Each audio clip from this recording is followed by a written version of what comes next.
And welcome back, everyone. Welcome back to the grand finals. As grand finales here of the GSL, the Global StarCraft League 2025 Season 2. We are here with the finals. We had intense semis already. Honestly, some pretty fast series, to be honest. We had a lot of all-ins between Rogue and Hero. Well, almost nothing but all-ins. And likewise, saw a lot more unique and aggressive play between Gumiho and Classic. And we'll see how our finals turn out here, Rogue and Classic. I'm really curious to see how Rogue will approach this. In my mind, Classic is going to be trying to play out a more normal standard game. I don't think there's much reason for Classic to really deviate too much from the side of Rogue, though. I mean, we saw some crazy all-ins in his matches against Hero. Do we have more up our sleeve, or does he try to also go for a slower approach instead? Let's find out as we have our best of 7. We're jumping to game 1. Game 1 is going to be on Persephone. Let's go. Jumping into Persephone. Crank the Lux. Yes, PC. Let's go. As we are jumping into game number 1. And spawning in the top left-hand corner of Persephone, we have the South Korean Zerg player. We have the blue Zerg representing Team Falcons. It is Rogue. And spawning in the bottom left-hand corner, we have his opponents. We have the South Korean Protoss player. We have the red Protoss representing Virtus Pro. It is Classic.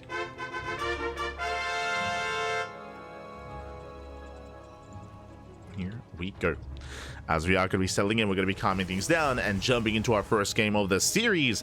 Now, because it's the best of 7, we will be seeing some of these otherwise vetoed maps. There's a chance that we can see Torches again. There's a chance we can see Last Fantasy as well. That's what I'm looking forward to. See some of those otherwise vetoed maps in the map pool. Until then, hatch first. It is going to be the initial hatch gas pool opener here out of Rogue. Nothing crazy, nothing too wild. Welcome on all to Persephone. Actually, for the first time this broadcast. Hey, for the first time this broadcast, we're loading into Persephone. Persephone does have a more direct rush distance across the map, a shorter rush distance by ground. Aggression is often favored here. I mean, I say that it feels like Persephone is almost like this season's Ultra Love, which is kind of weird because we also have Ultra Love as well. Maybe not as extreme, but Persephone, because of the expansion patterns on this map, because of how easy it is to just cut the map in half, just horizontally, just cut it in half and take your own halves of the map, we actually have seen quite a lot of late game. We've seen quite a lot of late game here on Persephone. So if the game slows down, if we do get up to a solid 4 or 5 base count, then we can see a split map scenario. Otherwise, we also see a lot of all-ins, right? So we have typically both extremes here. The reasoning for this is because, again, the rush distance by ground is because of this area in between the bases, between the 3rd, the 4th, and the natural. You can abuse this location. You can rotate back and forth and try to strike other areas. So again, mainly my eyes are going to be on Rogue here. Eyes are on Rogue. Someone asking in the chat, is this live? The cast is live, of course. We are casting live, but these events did occur a couple of days ago over the weekend. So we're catching up on said GSL matches. And so far, Stargate opener out of Classic. Does go for the Stargate. Most likely into Oracle. Can open Phoenix or Void Ray. To hunt down Overlords and Night Vision. That is viable, but less common. And we'll see what Classic is more concerned with.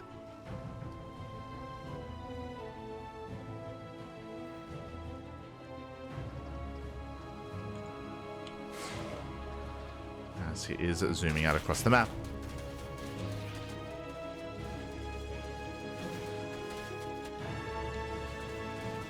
Does move out, is going to be Stargate into Oracle back at home.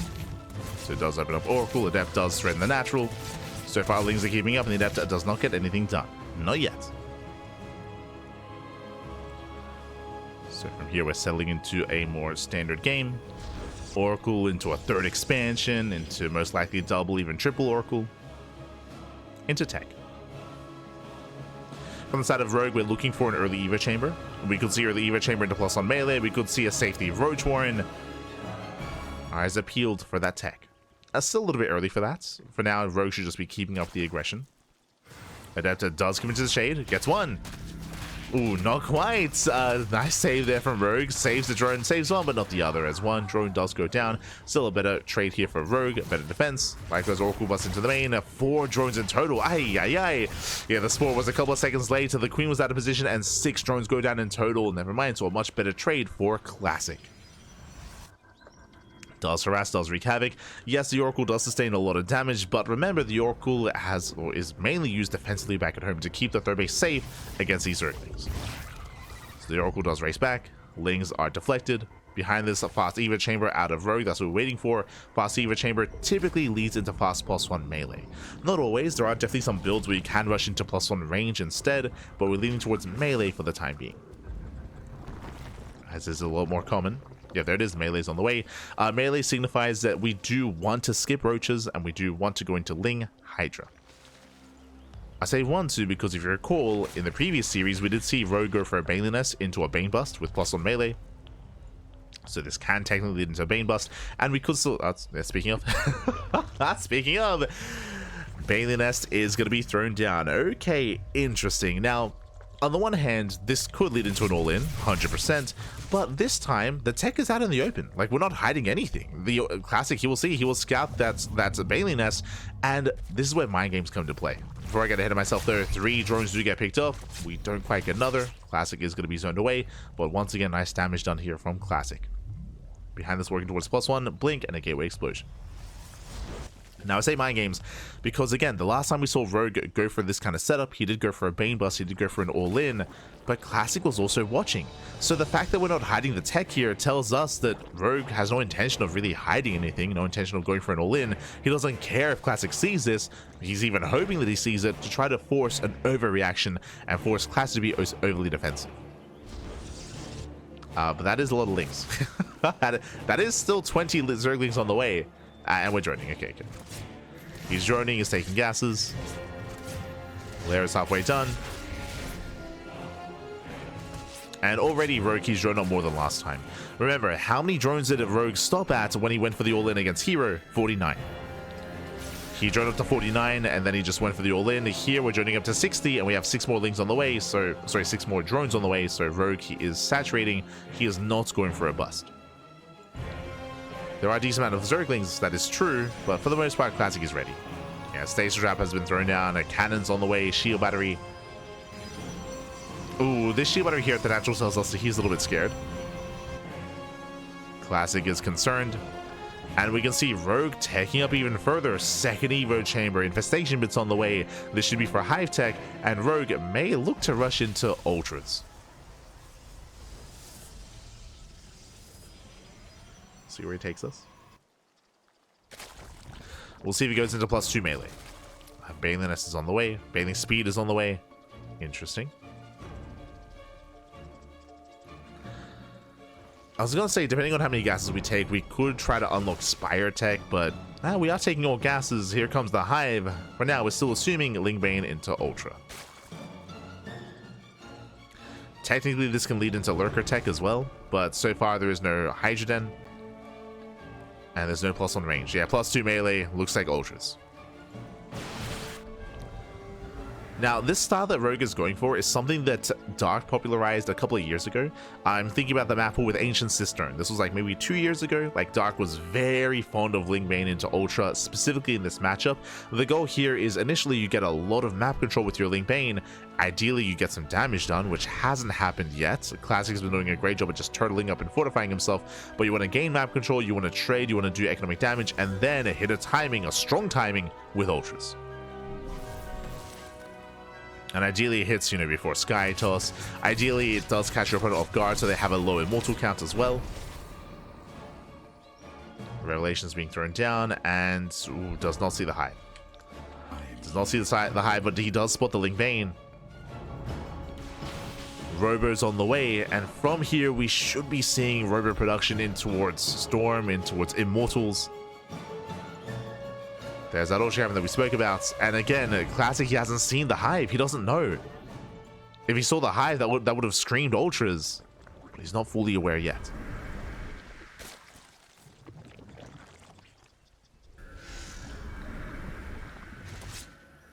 Stasis Trap being thrown down, not quite connecting.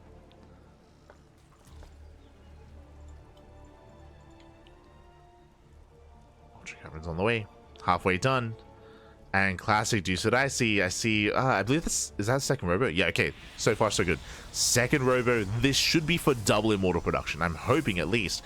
But ideally, you'd have Colossus or some kind of splash damage. You need something against the Ling Bane. You need either Storm or Colossus. Oh, Storm is, okay, never mind. Storm is done.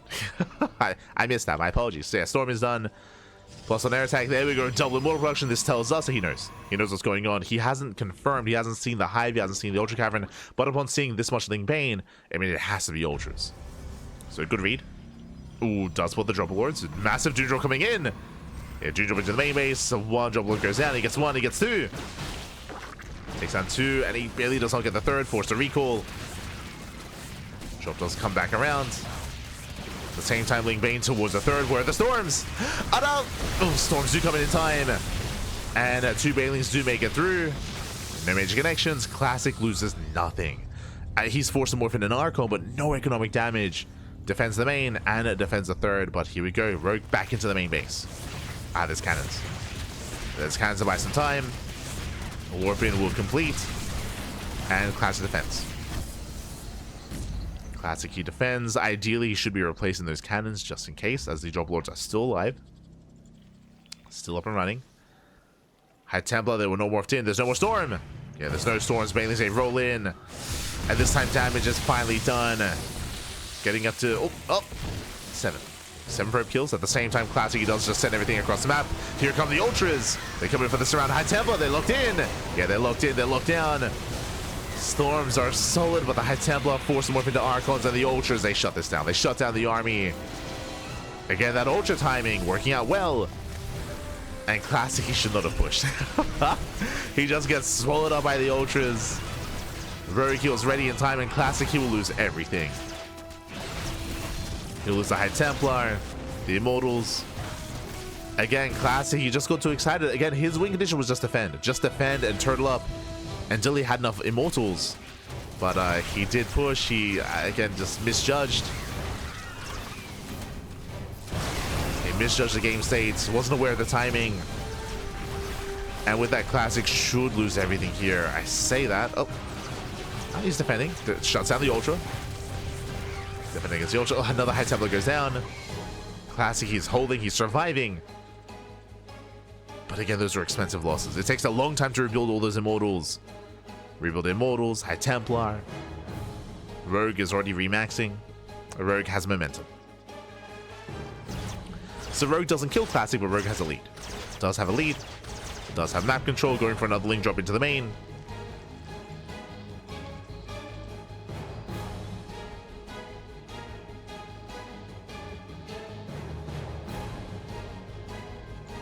So we go, dropping back in.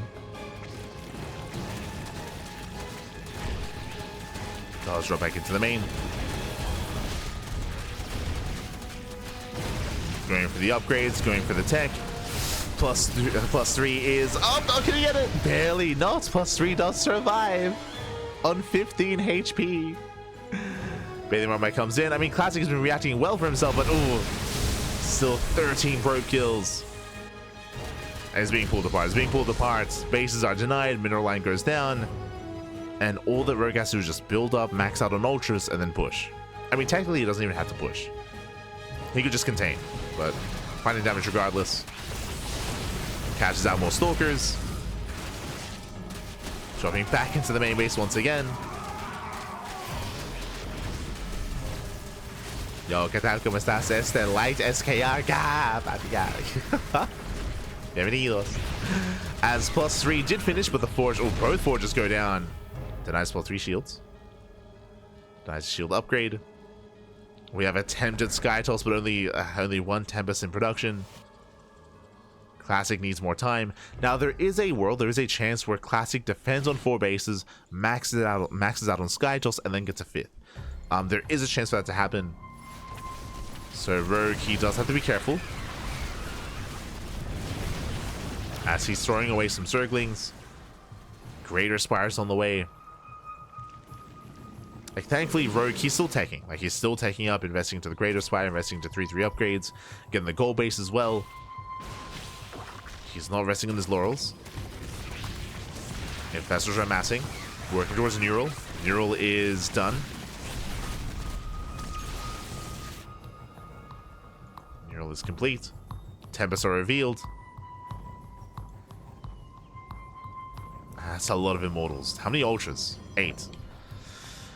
8 Ultras. Ultras, they're not going to do much against this heavy. I mean, look how... Oh my god. There's 8 Immortals. Sorry, 8 Ultras against 10 Immortals. Ay, ay, ay.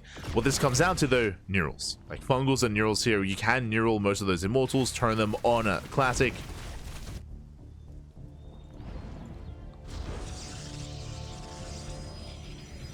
Neurals are going to be a big part in that next fight.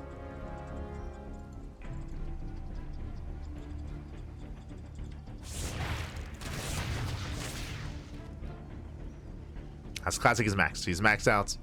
Now we can take a 5th base. Now we can expand. We spoke about this. Like, Classic, like, all he has to do is just weather the storm, defend, fortify himself on 4 bases, take a 5th. And Rogue, can he handle this army? This is still close. I'll say rush forward. They encounter the Infestors. They encounter the Ultras. Classic claiming that center expansion.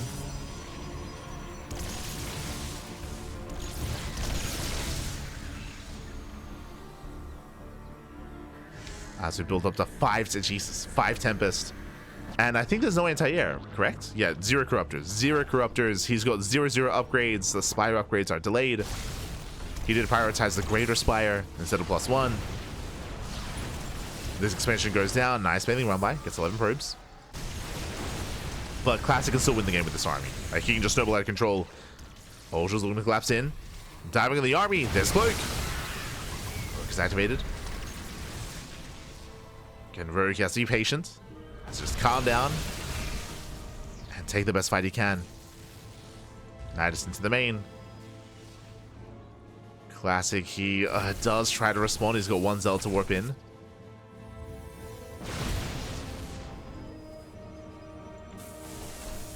The Nidus is denied. Very close.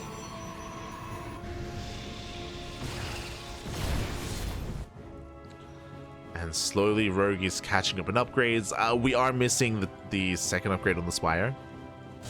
So upgrades are still lackluster for Rogue.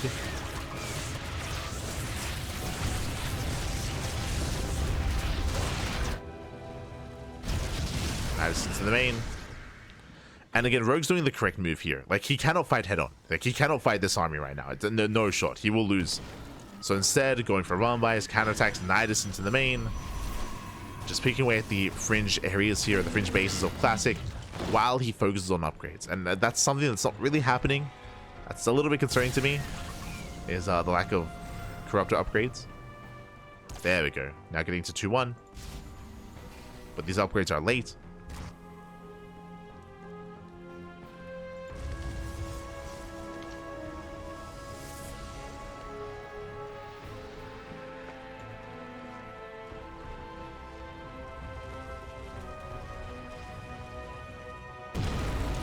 So we go, the main armies, they try to engage. Bling Runby coming in once again. And it's as we mentioned here, like, the main army can't really engage with Classic, but Runbys, they take down another expansion. Yeah, Mineral Line goes down, Nidus does complete. Classic, he just wants to fight. Like, he knows he just wants to fight. The base goes down. Classic falling apart at the seams. Now moving in, does go for the Neural. Yeah, Neural here on the Archons, Fungal on the main army, going for the Microbial Shake. Interesting. As Ultras, they just melt. They just melt here against the Immortals. We spoke about the Neurals, they do hold their own, but in the end, Classic, he overwhelms. He takes down the entire army. We spoke about that Classic, he just wanted one big fight. He got it. He got the fight, he overwhelms, he shuts him down. We need Corruptors, we need Broodlords, Infestors, but Rogue, sorry, he just doesn't have that army. GG gets called, and Classic, he will take game number 1. Whew. GG. GG, well played. Classic, who was looking for that fight for the past couple of minutes, he found it. He did find it. Again, he did have the superior army. We saw that, unfortunately, Rogue, he was stuck with Mass Ultra. He was stuck with Mass Ultra. Ideally, in that position, what you want to do when you're going for these run-bys and counterattacks, you actually want to be run-buying and going for those counterattacks with Ultras, so you can throw them away. You want to trade out the Ultras and replace them with Corruptors, with Broodlords, with Vipers, with a better army. Unfortunately, he was stuck with almost like 10 plus Ultras, and we saw how little they did in that fight. Like Ultras, they do not scale well against a heavy Immortal composition. He was trapped. We were giving a lot of focus and attention on the lack of upgrades for the Corruptors, but also on top of that, the composition itself. He had to try to get out of Ultras, wasn't able to pull it off. He was stuck on Ultras. GG, well played. With that, a Classic does take game number 1. Here we go. So getting into game 2. So unbalanced, poor Rogue. I mean, again, that was on Rogue. Like, he was going for one-wise with Zerglings, but he had to get rid of the Ultras. Had to get rid of them. Had to throw them away, and he was stuck with them. Stuck with the Ultra. And here we go. We're now getting into our next game, and spawning in the top right-hand corner of Torches, we have the red Protoss player. We have the red Protoss himself. We have the South Green Protoss representing Virtus Pro. It is Classic.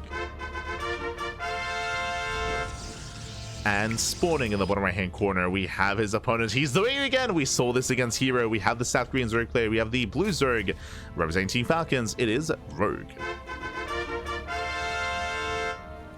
we go. Rogue played very well. I would say that Rogue, he was playing well up until the halfway mark. He had a really good early to mid game. Basically his first Ultra timing, if you remember, when he overwhelmed Classic in the center of the map, like he was popping off, he was going for Ling run-bys, Ling counterattacks.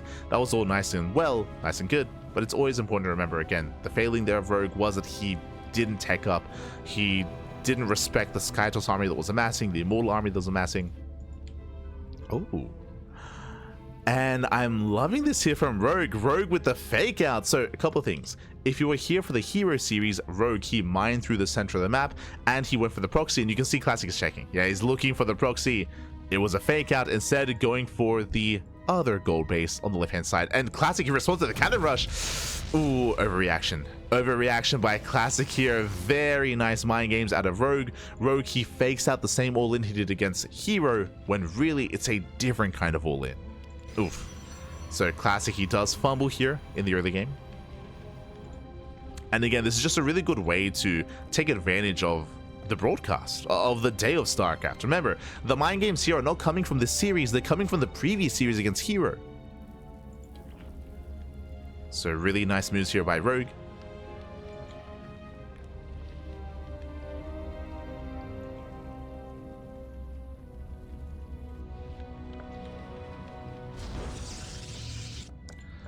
As Rogue, he is again going for the double expand. Very greedy, going for both gold bases. It's crazy. But Classic, again, his tech is late. Everything is late here because of the Forge. Remember, he went for the earlier Forge. He had to cancel. That delays the Nexus. That delays the Cybercore. Everything here has been slowed down. And what is the plan for Rogue? Do we turn this into a Roach all-in? He does pull out of gas. So he pulls out of gas. He, of course, can try to go into a Ling Flood. He's going to have an abundance of minerals to work with. Classic does scout. Classic does confirm. We'll see if Rogue can sustain these bases. Like, they are so spread out. Like, imagine 2 adepts at each base. Like,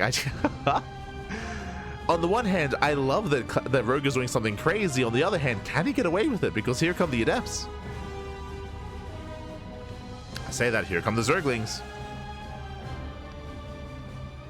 Zerglings, they do slip in. Adepts have to race back home.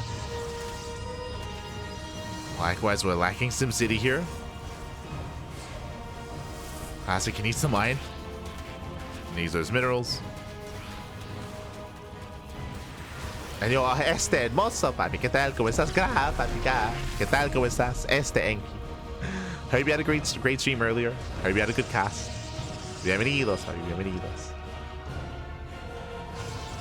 Enki.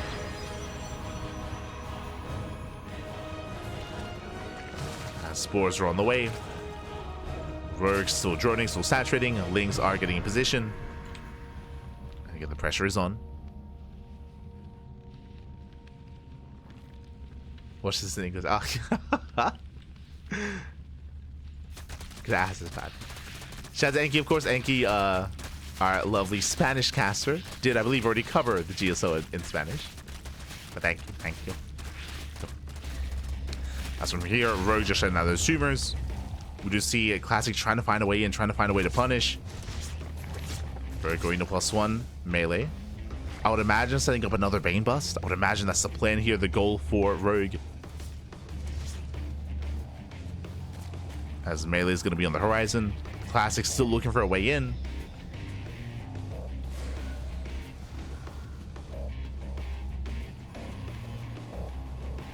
He's trying to be active. Yep, going into Glaives. Makes the most sense. No Forge, no +1. Rushing into Glaive Adepts. But there are still so many Zerglings already out on the map here. Rogue taking full advantage of that gold.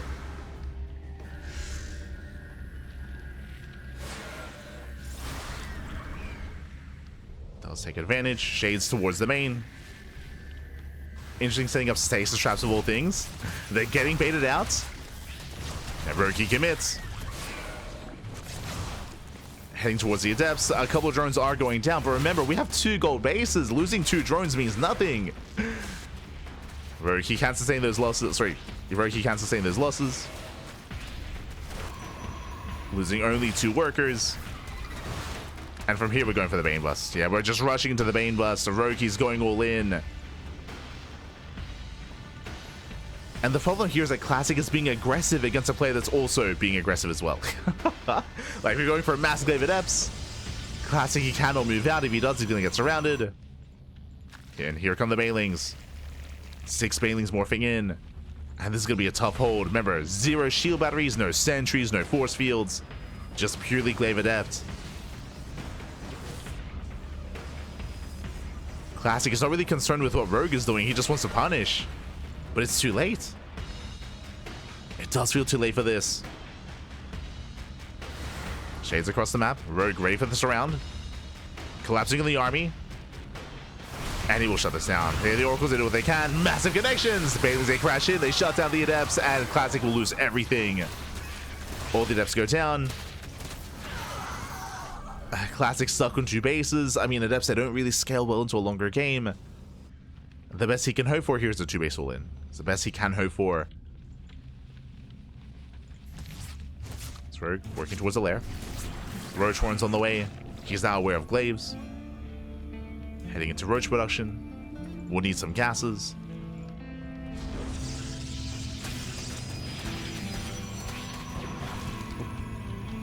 And there's no pressure on Rogue. Like, Rogue, he doesn't have to break the natural. We're good. We're good to go. We can just back up. We can drone up. We can saturate. Head into Roach production. Head into Mutaplay. Whatever Rogue wants. All that Rogue needs to do is deny the third. Just deny the third base time and time again. Make sure the Classic doesn't expand.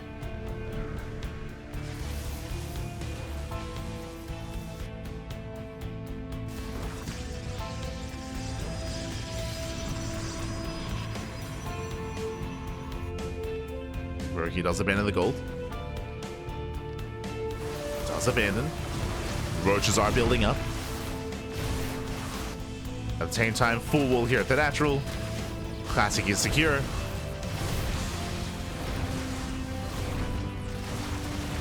And Rogue is still not joining. This is a little bit concerning to me, at least. Rogue, he's cutting workers at 39. He's not joining up whatsoever. He just wants to send it back. He's crazy.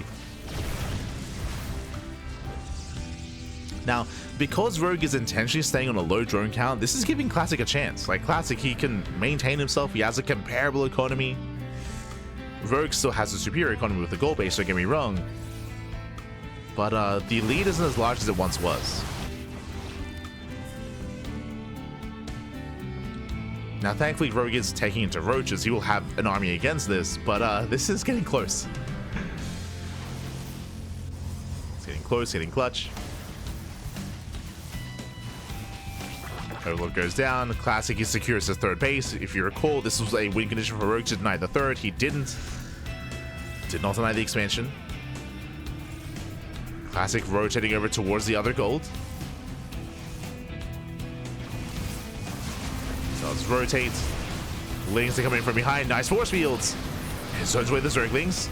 Ravagers are a little bit late. Oh yeah, mishandled attack here from Rogue. The stasis traps, they shut him down. And Classic is overwhelming. Wow, Classic, he's doing it. Takes down the Ravagers, takes down the Zerglings. Again, the stasis traps are brutal. And Rogue, he's losing everything. He's losing everything here, trying to make a stand. Roaches are falling. Oh, more lanes coming in. Okay, comes in for the surround. And with that, he holds. Whew, oh my god. He does barely hold on. At the same time, an Epster across the map, 21 drone kills. I was curious, where were the reinforcements? What's going on? They're across the map. They were across the map instead. They could have been there to maintain the army of Classic, but instead they wreak havoc. 23 workers going down. And Rogue, at one point, he had the economic lead, had a massive economic lead over Classic. Not anymore. Not anymore. Not like this. And Epster cleaned up. And Classic has a massive lead here. 53 probes to 19 drones. And the gold base is mining out. There's barely anything here.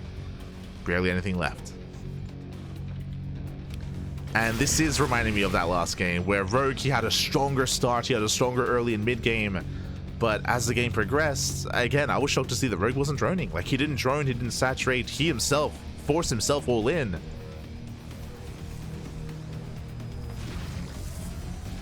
And with that, he gets outscaled. He just gets outscaled by Classic. You know, slow and steady. Classic just calming down, defending on 2 bases, getting a 3rd before breaking out. Again, very similar to the previous game. And with that, GG gets called. Classic, he shuts down the all-in, and Classic will take a 2-0 lead. GG.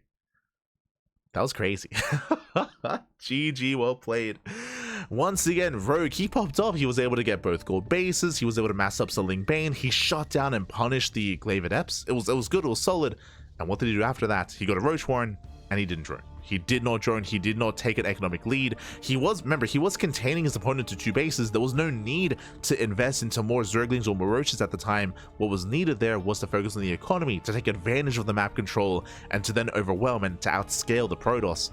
Instead, he cut workers early. He stayed on a very low drone count, and again, he forced himself all in. And once Rogue lost the goal base on the right-hand side, Classic, he took the economic advantage. Which again, should not have happened, but again, Rogue just wasn't really macroing up from there. He himself was committed. GG. GG, well played. With that, congratulations. Classic does take a 2-0 lead, and now we are getting into game number 3. Going to be loading into Incorporeal. Oh boy. And we were curious about Rogue's approach coming into this series. We did make some assumptions after the Hero match, right? Rogue, he was hyper aggressive and hyper all-in against Hero. That is continuing here as well. Again, I love the build of choice. So far, the early and mid game has been in favor of Rogue, both in game 1 and game 2. But as the game goes longer, as the game slows down, that is where the Protoss gets comfortable. That's where they're in their element. And we'll see if Rogue can adjust. As spawning in the bottom right hand corner of Incorporeal, we have the South Korean Zerg player. We have the Blue Zerg representing Team Falcons down in the series. He has to fight back. He has to start that comeback. It is Rogue. And spawning in the top left hand corner, we have his opponents. We have the Red Protoss player representing Virtus Pro, leading the series 2-0. It is Classic. We go, and welcome one and all to one of the larger maps in the map pool. Not as large as Maganatha and not as defensive as Tokamak, but a large map nonetheless. Russia's Spy Ground is longer here on Incorporeal, and we'll see if that impacts and influences the builds of our 2 players. So far, Rogue, he's been going for a very Ling heavy style. Both in game 1 and in game 2, he's been going into mass Ling Bane. Game 1 led into Ultras, game 2 into Ling Bane into Roaches. We'll see if that continues here. I would hope not. I mean, it's one of those things where the map is larger, so it takes longer to get across the map, so that does favor the defending player. At the same time, these bases are a little bit more spread out. The 3rd base, the 4th base, they are more spread out. They're a little bit more open as well, so you can find some angles of attack. My eyes are mainly on Rogue. Gotta be on the Zerg player. Back at home, standard opener out of Classic. As Rogue is forced to take the unnatural natural. And we'll see where this takes us. Now, by no means do I expect Rogue to play Ling Bane every game. It's just the trend that we've seen so far, the trend that we've noticed. We saw a little bit of it against Hero as well. But I do feel like Rogue, typically his strength is, outside of aggressive builds, is to go into Ling, into faster Hydras, in towards Lurker tech, in towards Mass Nidus. the problem there, as we mentioned at the start of the series, is I do favor Classic in a longer game. We've seen that so far already. If he can get up to 4 bases, I mean, Classic, he can look unstoppable. We even saw several struggle against Classic at DreamHack Dallas as well, in that kind of game state. So I'm sure Rogue wants to avoid that as much as possible. That's why he's been so aggressive. He wants to kill Classic early. But Classic, he refuses to die, Pappy. Oh. Just refuses to go down. Meanwhile, Stargate. Stargate open out of Classic, working towards his initial, I would imagine, Oracle. Adept does shade in.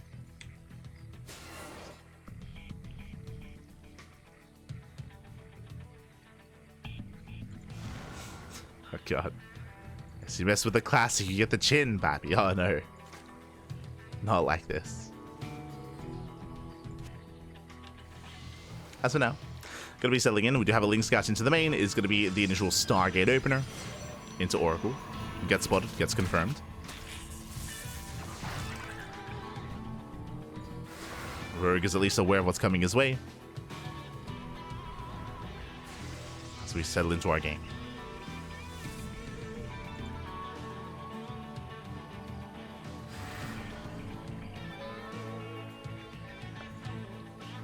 So Oracle does move out. Behind this, Spores in production. We have the 1 queen in the main base, soon to be 2, just in time.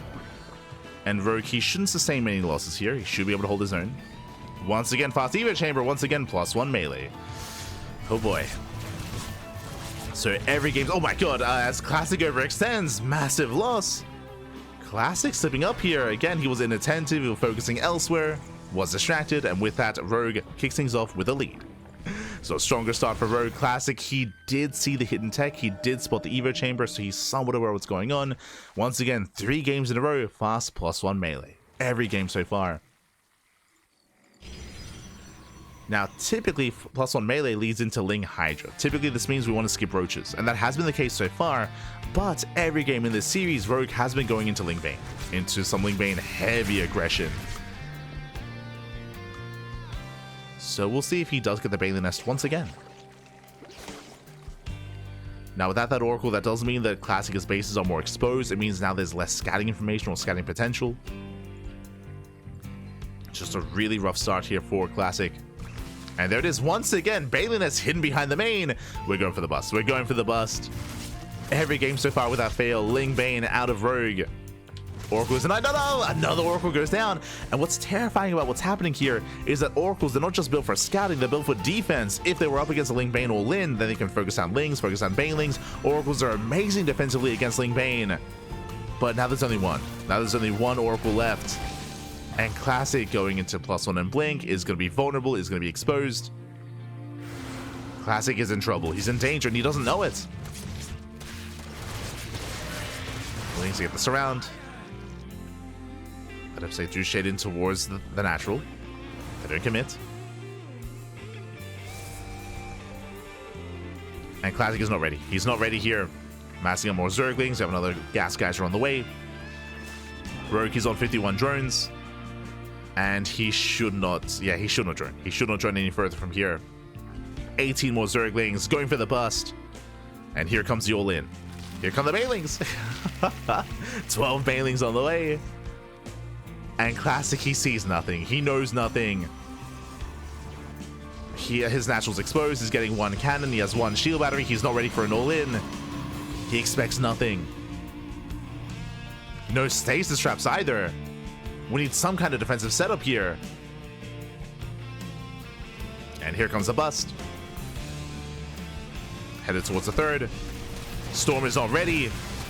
And these probes, they should not escape.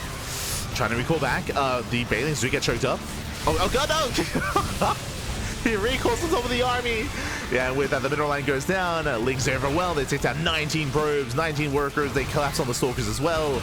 Lings, they bust into the natural. And Classic caught with his pants down. Again, Rogue, he's been playing Ling Bane every game so far in this series. And this time he commits into the all-in. And this time he breaks through. He breaks through. Classic losing that first Oracle. I mean, that could have been the sign. That could have been the trigger point here for Rogue. Without those Oracles, there's that much less to defend. And Rogue, he's done it. He's done it. He has broken the 3rd. collapsing on the Stalkers. That one Oracle doing what it can. And again, this one Oracle could be 3. There could be 3 Oracles in the sky. And that could have shut this down completely.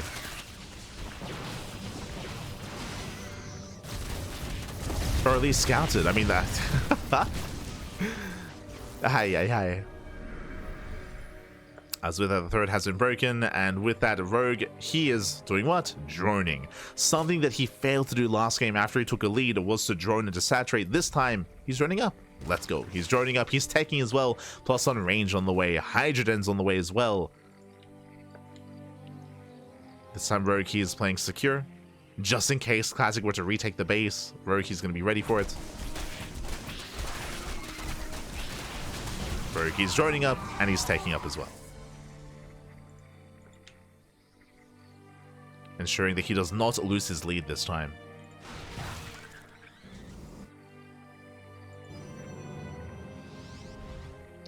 So I do appreciate that Rogue, he's adapting over the course of this series. That's been his greatest failing so far in the first 2 games, was after he would do a critical damage, he would just commit and he would be stuck with either a subpar army or a worse economy.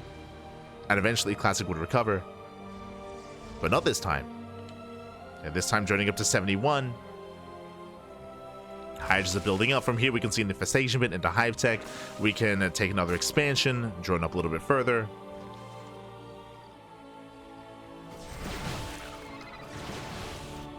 Rogue can do what he wants.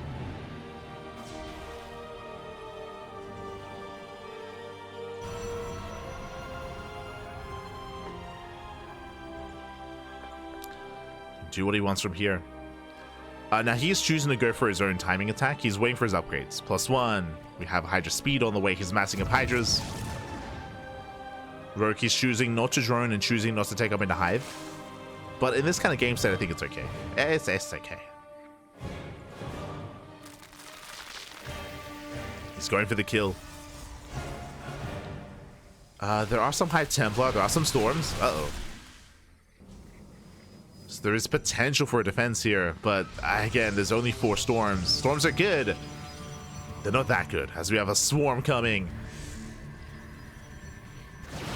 The Storm is here, coming from behind. Stage Trap goes off. Storm of the Hydras. There's 1, 2, 3 Storms, and that's going to be the final Storm. And there's nothing left. There's nothing left here. Just Stalkers. And Rogue, he has done it. GG gets called. He does fight back. He does put a point on the board. Let's go. GG. Rogue, he does put a point on the board here. Again, every game so far, it's been Ling Bane out of Rogue. Some builds a little bit more committed than others, of course. But what was different here coming into Incorporeal was lack of scouting. And Classic, he lost 2 Oracles at the start of the game. That was brutal. That was almost game ending. That meant that there was less scouting and of course less defense back at home, less potential to scout the lack of workers, the army moving out across the map, the morphing in banelings, no stasis traps, no pulsar beams, no nothing. GG. GG, well played with that. Rogue, he does punish, he does overwhelm, and the comeback has begun as we load into Pylon for game number 4. Let's go. Let us go. Going to be loading into our next game. Going to be loading into Pylon. And we'll see if Rogue can tie things up, or we'll see if Classic can force match point. Let's go. We'll see if we can bring to match point. As spawning in the top left-hand corner of Pylon, we have the South Korean Zerg player. We have the Blue Zerg representing Team Falcons. Fighting back. Momentum is on his side. It is Rogue. And spawning in the bottom right-hand corner, we have the South Korean Protoss player. We have the Red Protoss representing Virtus Pro. It is Classic. Here we go. So we are going to be settling in and calming things down. Classic opening up with that block, with the hatch block, or pylon block even. We'll force the unnatural out of Rogue. And welcome to Pylon. Pylon being one of the smallest maps in the map pool, of very short rush distance by ground. All-ins are favorite here on Pylon. We have seen many a German taxi here on Pylon, and Rogue has been hyper aggressive this entire broadcast, both against Classic and against Hero. Now it's been mainly off of Actually, you know, he did all-in hero. He did German Taxi hero on Tokamak. True, true. I was going to say it's mainly been off of Ling Bane and Ling Aggression, but he did go for the German Taxi against hero on Tokamak as well. So he does have it within himself to go for that kind of build, and we have seen that have a lot of success on this map. The reason for this isn't just the short rush distance, but on top of that, the bases are quite exposed. Depending on which base is taken, whether it's the linear third base or the triangular third base, it's a little more open, a little more accessible. Likewise, there's also this area in between the bases that you can also divert into. And again, the rush distance by ground is very direct.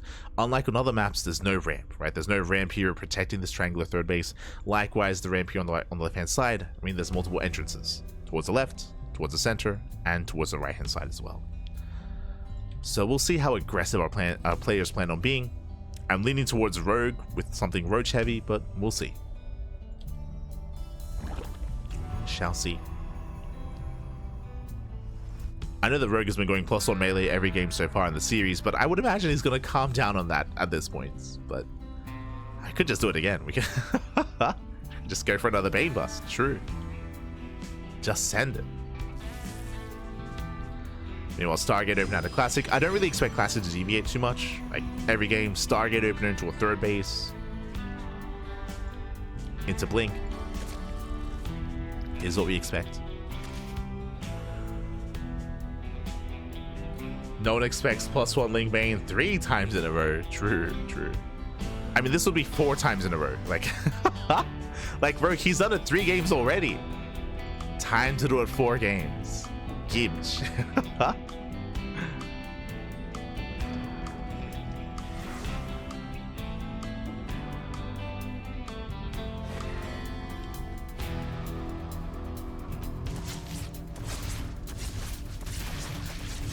As we do have the initial Oracle opener.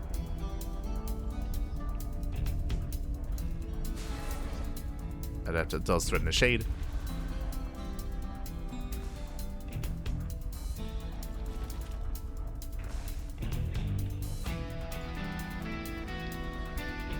And likewise, still a little bit too early here to commit into anything too crazy, so we're just droning, just saturating, keeping on with each other. No spores on the way yet. The Oracle's moving out. Spores just now being thrown down. Again, here comes Classic. And hopefully this time we don't leave the Oracle idle. Like, it was just a brutal start last game for Classic to lose that first Oracle. It was brutal. Now dipping in. Is more attentive. No spore in position, getting 2 drones so far. Not bad. 2 drones, and this time does back off. And there it is. Fast Evo Chamber into +1 melee. We're doing it again. So rushing into +1 melee, now that means that there's a high chance that once again, no roaches. We have yet to see, I was going to say we haven't seen any roaches yet this series. We did see them on torches, true, but that was after the fact. Rushing into melee, Spore's not done, drone's gonna be going down, getting 3, 4, up to 5 drone kills. 5 drones go down, let's say shade into the bases, and the Rogue, he's being pulled apart, he's out of position. 5 workers going down. Now Classic is yet to confirm what's going on. Shade's out of the main. He has not seen the main base, he has not seen the tech. As we have Classic working towards +1, and I would imagine Blink. Tech is ready. We're getting into the mid game. There we go. +1 and Blink on the horizon here for Classic. Now, from the side of Rogue, just because it's +1 melee doesn't mean it has to be Ling Bane. We've seen nothing but Ling Bane this entire series. That is true, but this could just be +1 melee into a fast lair into Ling Hydra. Okay, this is a lot more standard here. As you can see, gases are being taken. This time there's no Bailey Nest, there's no Roach Warren, it's Ling into Hydra. This is more macro oriented. The goal here is to cut corners, preserve all your gas, as all these gases are being taken to go into mass Hydra.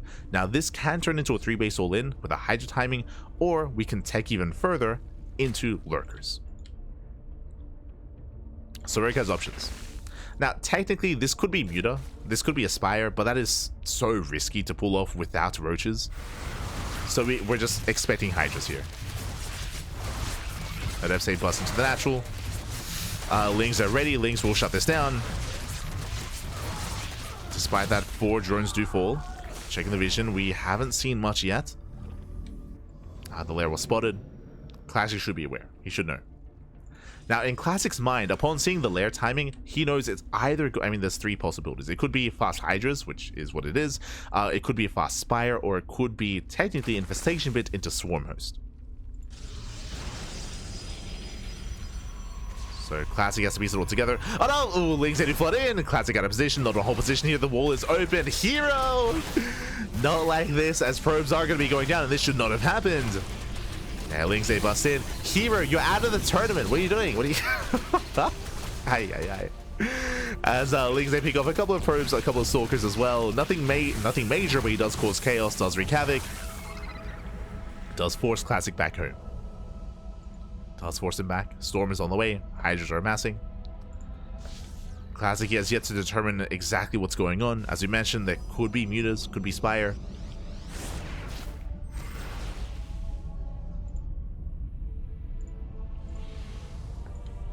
Going for the nest. Classic, he has to move out. He has to get a read on what kind of tech there is. Something we saw in Persephone was Link Bane into Ultras. True. Could also be a possibility. Research complete. As he spots Hydra, okay, knows. Now he knows, gets a revelation, confirms it is going to be Ling into Hydra, confirms that Rogue is cutting corners and rushing into Hydra tech. Now again, from here, we're droning up to 78. This tells us that we do intend to max out, we intend to macro, and I'm expecting an Infestation Bit soon. But now just hyperfix it on Ling Bane. On Ling Bane Hydra. Bathing Nest is done, Bathing Speed is on the way. He's settling in.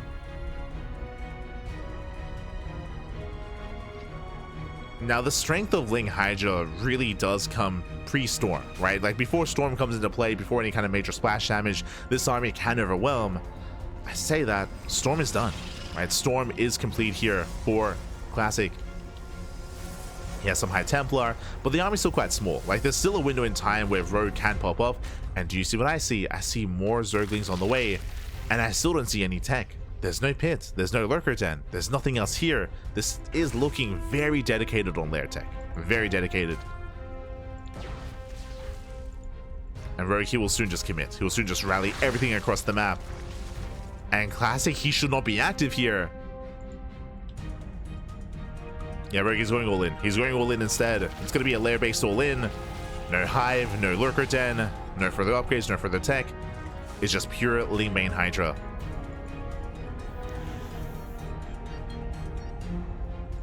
Classic needs to turtle up back at home.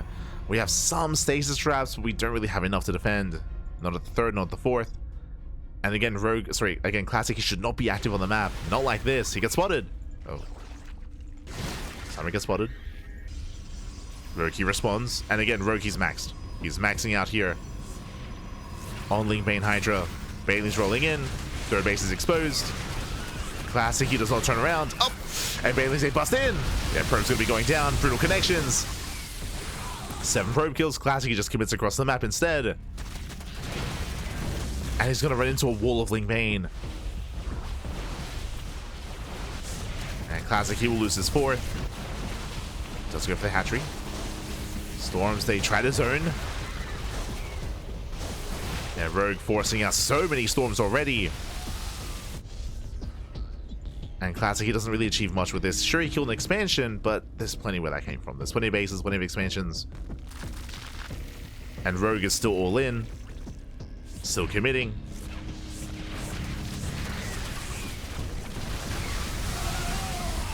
And he breaks through. He just breaks through the expansion. Again, there's no saving this. And Classic just cannot stand his... He can't hold his own. Not against this kind of army. Not without more Immortals, more Colossus, Force Fields. Force Fields would be ideal. There's no Ravagers. Storms, I mean, they're trading well for themselves, but we're running out of Storms. And Classic is running out. And Rogue, he's just going for it. He's just going for the kill.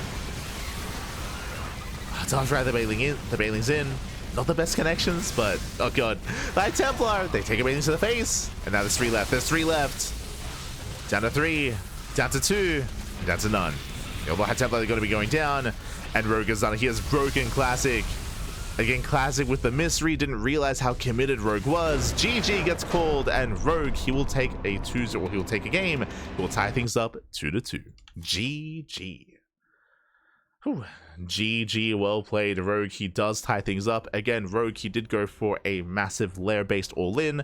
It sounds weird to say all-in in this kind of game state just because there was a high drone count. That is true, but he was all-in. There was no further tech. Essentially, if Classic had realized what was happening, and if he had just turtled up and defended back at home, he would have deflected the initial wave, the initial push, and then he just would have outscaled. He just would have outscaled his opponent because there was no hive, no lurkers. There was nothing to do with Skytoss, for example, or a heavy robo composition.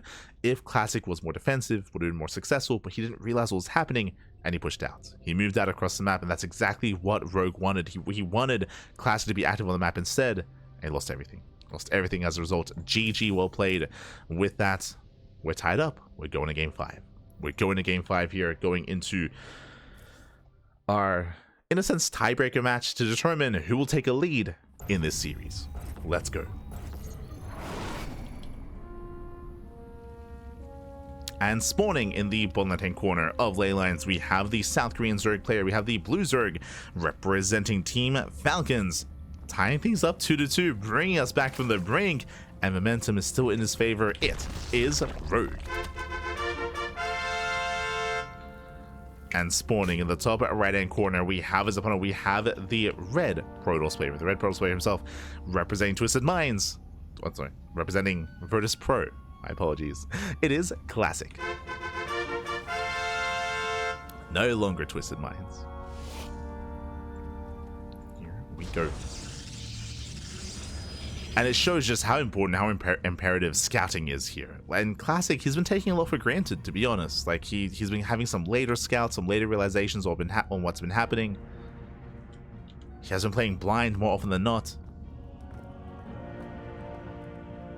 And against Rogue, that's where he excels. That's where he thrives.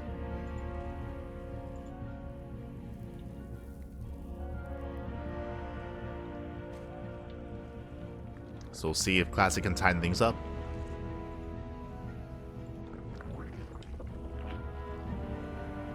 See if we can get a better read on what Rogue is up to.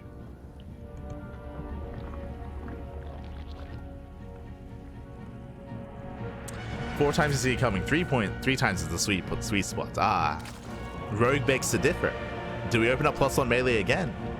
Now, to be fair, like, there was a different follow-up this time. Again, it was plus on melee into Ling Hydra, into Banelings, into just maxing out on lair tech, right? It was a different kind of follow-up here from Rogue, but completely unscouted. Completely unscouted. Classic had no idea what Rogue was doing. He just assumed that Rogue was teching. Like, if Rogue was going into a lurker tech, for example, if he was droning as well and getting into hive, then Classic pushing out was the correct thing to do. To, like, poke in, to try to punish the lurkers, to trade with the army.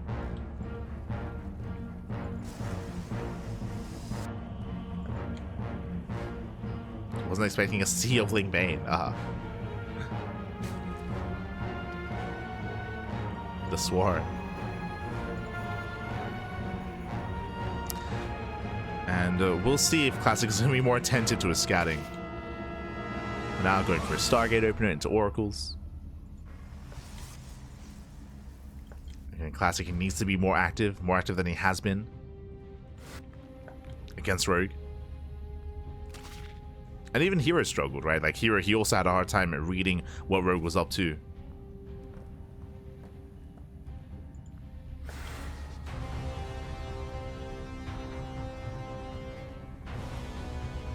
I've said for a while now that when it comes to the Korean Zerg scene, we haven't really seen anyone rise up and take Dark's place yet. Like, Dark, he is actually, well, he used to play quite similarly to Rogue when it comes to his play style, maybe not his build specifically. Dark, he was a lot more roach heavy, but he would love to mix in German taxis, Nidus all-ins, Queen walks across the map, even just Ling floods as well, even rushing into ultras. Like, Dark was very diverse in his play.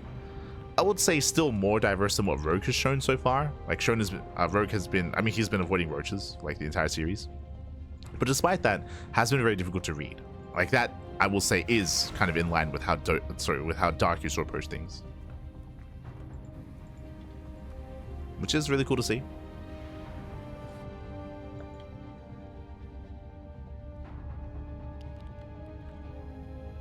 Like Rogue, he's rising to the challenge.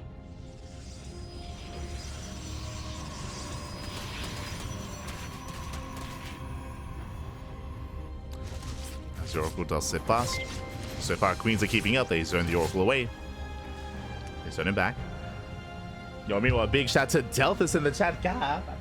Thank you so much. Thank you so much for the raid. Hope you had a great stream. Had a great ladder session, I'm assuming. Hope you had a great time, and welcome.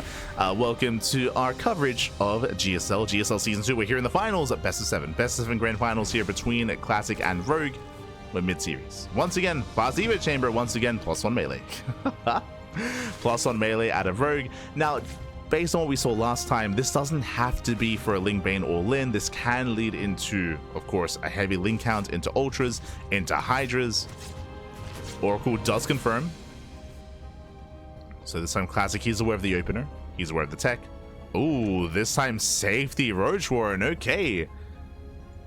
We see as soon as Rogue gets scouted, he finally throws down a Roach Warren. Let's go. The Oracles, they will confirm. Thankfully, Classic is going into Blink. That is not normal. It's a Bane bust. Okay, couple of things here as we get into this game. When it comes to rushing into +1 melee, this is typically designed to skip roaches. To skip roaches to go into Ling Hydra, which is what we saw last game. Here we have a safety roach one. It's like, okay, so we're going into safety roaches. This will keep him safe. This will keep Classic safe, sorry, Rogue safe against Charge and against Glaive Adepts.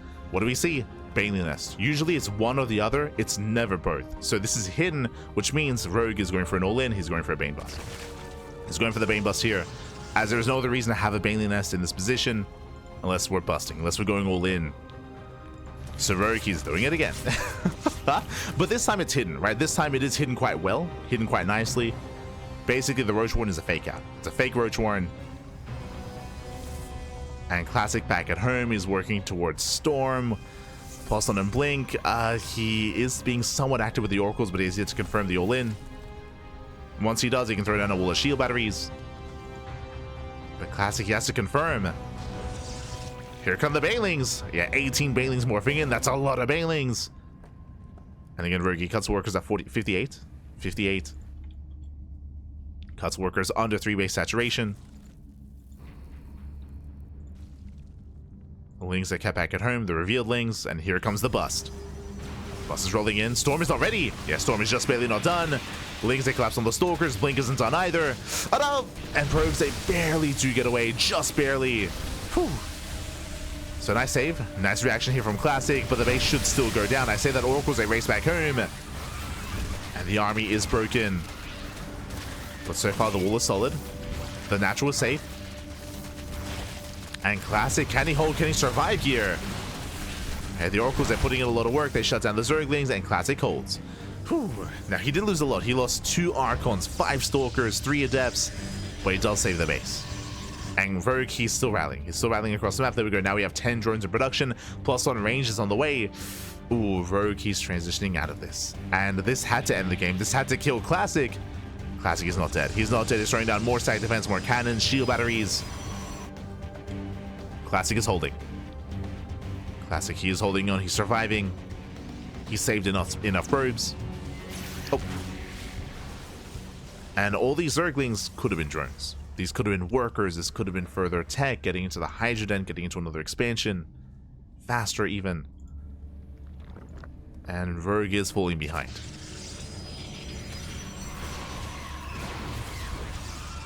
He did damage, so he's still in this, for sure. But, King Classic, he survived. Now working towards +2. And securing himself. Oracles, they do barely not get a queen. Oh. Queen does survive. Stasis goes off on 1 drone. Nice reaction there by Rogue. Rogue, he defends, he keeps up. And he's still trying to achieve some damage with these Zerglings.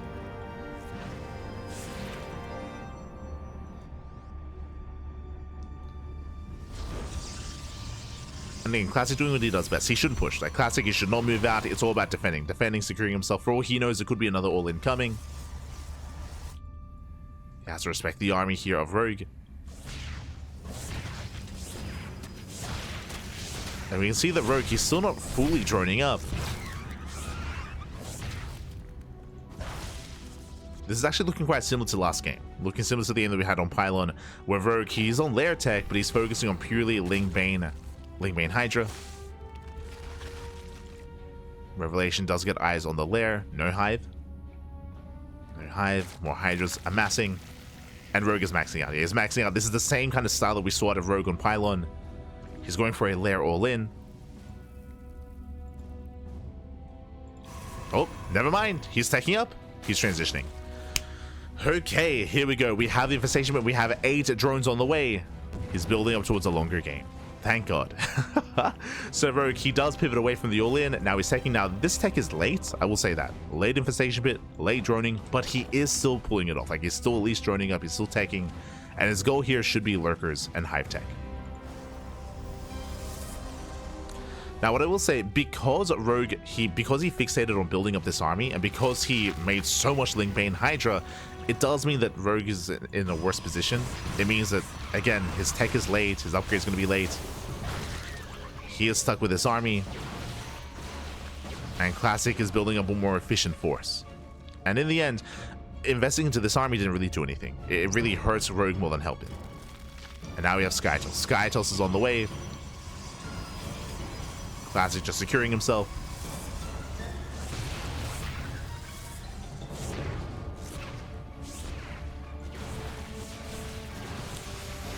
Rogue still trying to commit in. Does some zoning storms. No major connections. Getting in some of the Archons, not bad. And Rogue, he takes down 1, takes down 2 Archons. Forces back the army. Where are the storms? Yeah, Classic was just a little bit too trigger happy with those storms earlier. Takes down the Ling Bane. Trying to hold on. And does survive. Does hold, does survive. Rogue bled out to a lot of Ling Bane there. Did preserve the Hydras, true. But he didn't get the expansion. Didn't get the Nexus. Nexus does survive. Workers as well. That was a better defense here for Classic. And if you remember, I was praising Rogue. I was like, oh, he's droning, he's teching. He's not. he's not teching. He has the infestation, but where's the Hive? Where's the Lurker Den? Where's the Spire? He's not taking up. He's just doubling down. He's doubling down, making another wave of Ling Bane Hydra, and he wants to just go for the kill. He's going for the kill, going for the throats. But the longer this game goes on, the better it is for Classic. It's the first storm. Remember, Skytos is on the way. He has that fleet beacon.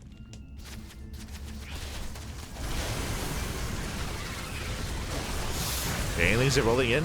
Classic does pull away in time. Nice reaction. Very nice reaction. Classic not losing anything. Zealots into the main base. Hive has begun. But this is a late Hive. It's a 12-minute Hive. Ay, ay, ay.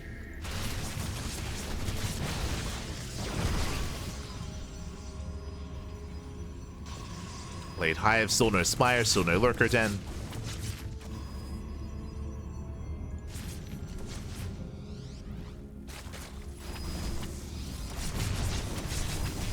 Wait for an extra warp in. Oh.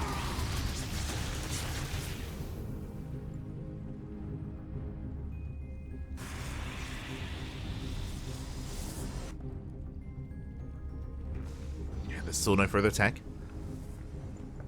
And Classic is about to max out. Like, the scary thing here is that Classic is maxing out with a superior army. Here comes the mothership. Now, thankfully for Rogue, Classic isn't getting any Tempest or carriers. Otherwise, Rogue will be in so much trouble. Because it's still a very ground-centric army, it does mean that Rogue has a chance. Rogue, it's still not ideal, but he does have a chance with his Ling Bane.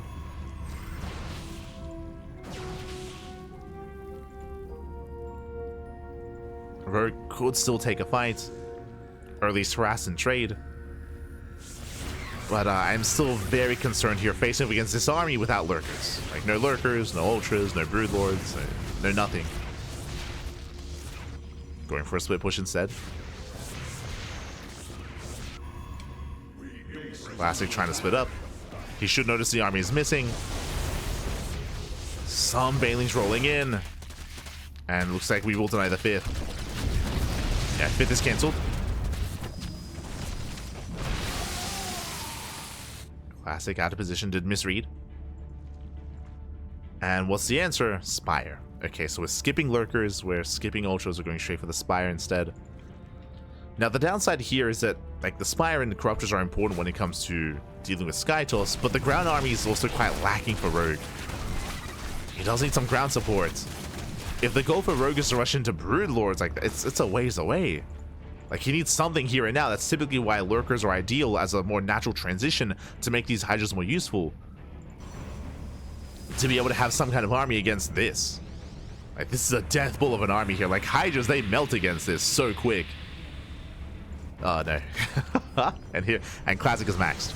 We spoke about it. The longer this game went on, the better it was for Classic. Classic is maxed out, and Rogue, he's being left behind. He's being left behind here. He's stuck with 2-2 Lingbane Hydra. Oh, no.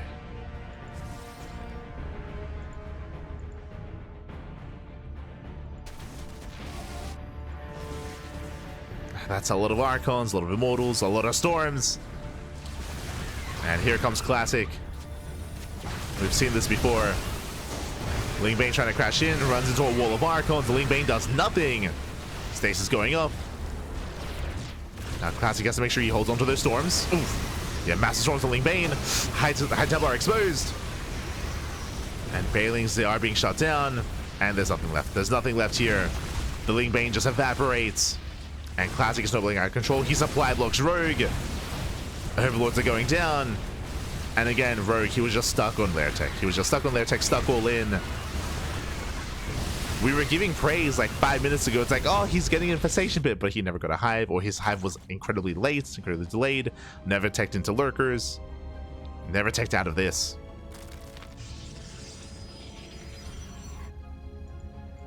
Oh. Catching out a High Templar. Classic pulls away, building up more Immortals. He can still go back into more Tempest, to more Carrier. Carriers, they have their place here, just because there's no Corruptors.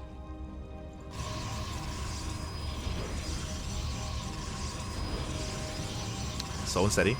Now, the one thing that I will say in regards to Classic is that this 5th base is late, due to the creep. Because of the creep, because of the drop of Lords, the 5th base is delayed. So that is the one saving grace here for Rogue. Late expansion, late setup. Oh, but the SimCity is brutal. As the Lingbane cannot engage. Classic makes his stand.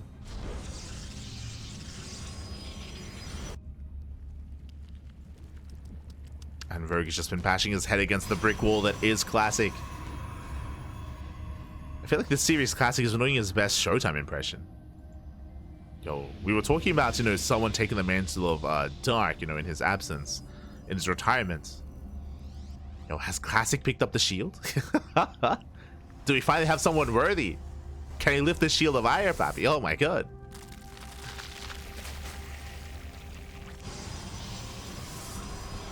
True. I mean, again, he has been like the defender for the most part of this series. He's been stuck at home, weathering the storm, until eventually maxing out and pushing.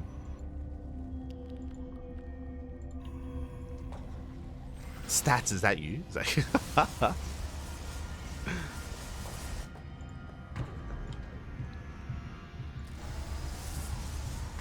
He's picked up the shield of Ire. Ah.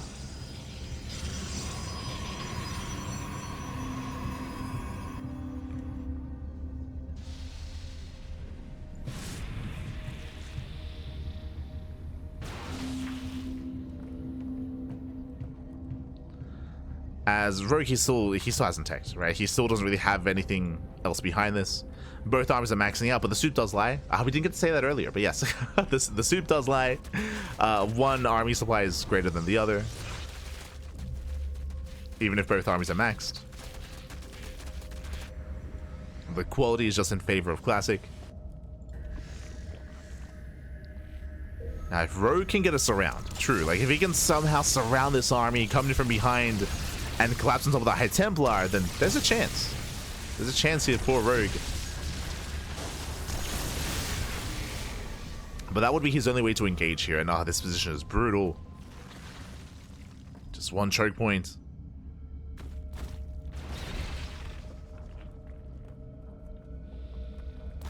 Rogue should not push into this. The last thing he wants to do is push in, and meanwhile, they'll drop into the main. Rogue, he responds. Rallying back in. Rogue waiting for the armor to expose itself. Okay, now it's time to collapse in. Get Ling Bane from behind. Storms on the Ling Bane. At Templar, they pull away, and he just annihilates the army. GG gets called. Classic, he shuts Rogue down, and Classic takes a 3-2 lead. Whew, GG. GG, well played. Again, this was a very similar game to what we saw on Persephone. Persephone was game 1, if you recall, where we saw our Zerg player just take map control, take full map control, mass expand, but he was stuck on Ultra Tech. Here, similar story, where Rogue had full map control. He had all these bases. He didn't do enough damage with the Ling Bane aggression, I'll be honest, but he did have a lot of bases, did have an economy, but he did decide to stick on, instead of Ultras this time, was stuck on Ling Bane Hydra. And again, his infestation was late, his hive was late, and even though he eventually got the hive, he never did anything with it. He never, again, teched up into whether it's Ultras, or Greater Spire, or Lurkers, or Spellcasters of any kind. He just was committed on Ling Bane Hydra, and was outscaled. GG, well played. With that, Classic does take a lead, and now we're getting into game number 6. Oh boy, we'll see if Rogue can recover. We'll see if Classic can close it out here and now. Bearing in mind, Classic is on match point. One more game is all he needs to claim the series. Let's go. Let us go. As we are loading into one of the more defensive maps in the map pool. As a reminder, that game also did begin with Ling Bane all in, if you recall. Which didn't do enough. It killed 10 probes. That's all he got. 10 probes. Didn't get the expansion. Didn't get the army. Didn't get enough of the economy. But now here we go. We're getting into game number 6. And spawning in the top right hand corner of Tokamak, we have our South Korean Zerg player. We have our Blue Zerg representing Team Falcons down in the series. We'll see if he can bounce back and force the ace match. He's up against the wall. It is Rogue. He is up against the wall. We'll see if he can bounce back. And spawning in the bottom hand corner, we have the South Korean Protoss player. We have the Red Protoss representing Virtus Pro. One game away from becoming this season's GSL champion. It is a Classic. Go. Oh, saludos, papi, saludos. Ah, bienvenidos, papi, bienvenidos. Good to see you, good to see you. Thank you for casting. Oh, thank you. Thank you for watching. Thank you. Do appreciate it. Oh, as we are catching up here with a game number 6, and oh boy, we'll see how Rogue will approach this. Now, without fail, every game so far he's been rushing into +1 melee. We have not seen Roach play out of Rogue at all, except for that game on Torches, which was more of a transition point, and again he committed into an all-in there as well. What I'm getting at, we've seen hyper aggression from Rogue, and what I will say is that aggression is less favored on Tokamak. Welcome to one of the larger maps of the map pool, and also one of the more defensive, if not the most defensive map of the map pool as well. What's so defensive about it? Well, typically, a feature that we had on some of the other maps like Ley Lines and Maganatha and Pylon is that usually there's an area in between the bases to abuse. Typically, we have the 3rd, we have the 4th, and we have an area here in between them as well. Here, it's walled off. Here, it's walled off with rocks. So now there are less avenues of attack on Tokamak, so you can focus and centralize your defenses at your expansions instead of in between your expansions. So it's harder to be aggressive, it's harder to rotate between the 3rd and 4th, and harder to commit to an all-in. Likewise, the bases themselves also have more secure locations. If you recall on Pylon, for example, the 3rd base has 3 entrances. Here, only one entrance. Ooh. As we're going for a robo opener. Hello. What's going on? For the first time this series, Classic does not open Stargate. He is mixing it up. I don't know if we have to here on Tokamak, but okay. Classic, he does shake up his build, does shake up his opener. But again, the 3rd and 4th base are more secure, and also on top of that, there's a little points of elevation here to protect or to defend in the center of the map on the right hand side as well. So that's why we often do see longer and later games on Tokamak. But with this Robo opener, this could be one of two things. This could be an Archon drop. It could be Robo into Twilight Council, into Temple Archives, into an Archon drop across the map. But we would have seen the Twilight Council by now. There is no Council. Prison. Okay. Let him cook. let him cook. What is going on? Are we going for an all-in? Are we going for almost like a Soul Train here? We're going for a 4-gate, 2-base all-in, but there's no immortal production behind this. There's going to be sentries and vanilla units. What is happening? Oh my god. Getting up to 5 gates. I would imagine we're going up to 6. Yeah, there it is. So a 2-base, 6-gate all-in out of Classic. This feels so unnecessary. 7 gateways. He's going for that's it. Slow lot all in. It's been a while. Slow lot all in out of Classic. No gas. There's only 1 gas, guys. Oh my god, even throwing down more gateways. He's crazy. Now, for those that remember, this was in the meta back on, was it Radisson Station? No. Oh god, what was the map pool? Cosmic Sapphire. Do you remember Cosmic Sapphire? That was back in 2020/2021 Circle of StarCraft. This is a slow lot all-in. This was popularized, this was invented by Haas. Haas, he started this back in EPT rest of Asia, like Taiwan, Hong Kong.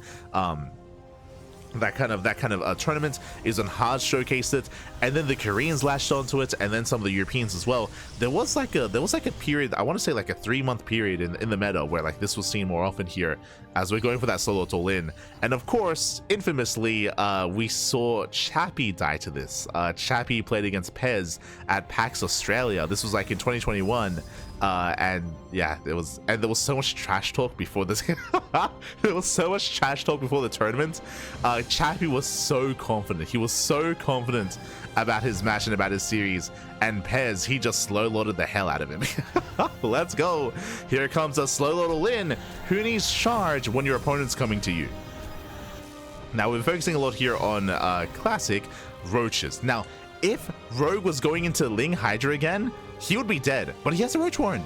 For the first time this series, he makes a Roach Warren early. He makes Roaches. Roaches are coming, and Roaches are exactly what he needs. Roaches are exactly what he needs to defend.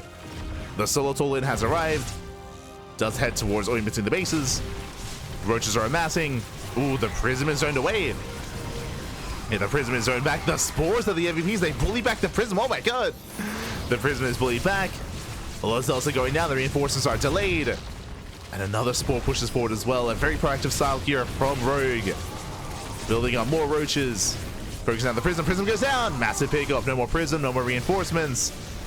And Classic is all in. It's falling apart. It's falling apart here. He is killing a lot of Queens. Ooh, as Rogue, he was late to pull away. He was late to back off. A lot of Queens are falling. So not the worst trade here from Classic. But remember, he has nothing else behind this. There's no expansion. There's no nothing. And he will lose everything. The Immortal does recall, does not make it back home. And Rogue holds. Rogue, he holds, he defends, he survives. And again, if Rogue was going into +1 melee Ling Queen again, he would be dead. He would have just fallen over here. But alas, Rogue, he did play it safe this time. He did go for the Roach Warren.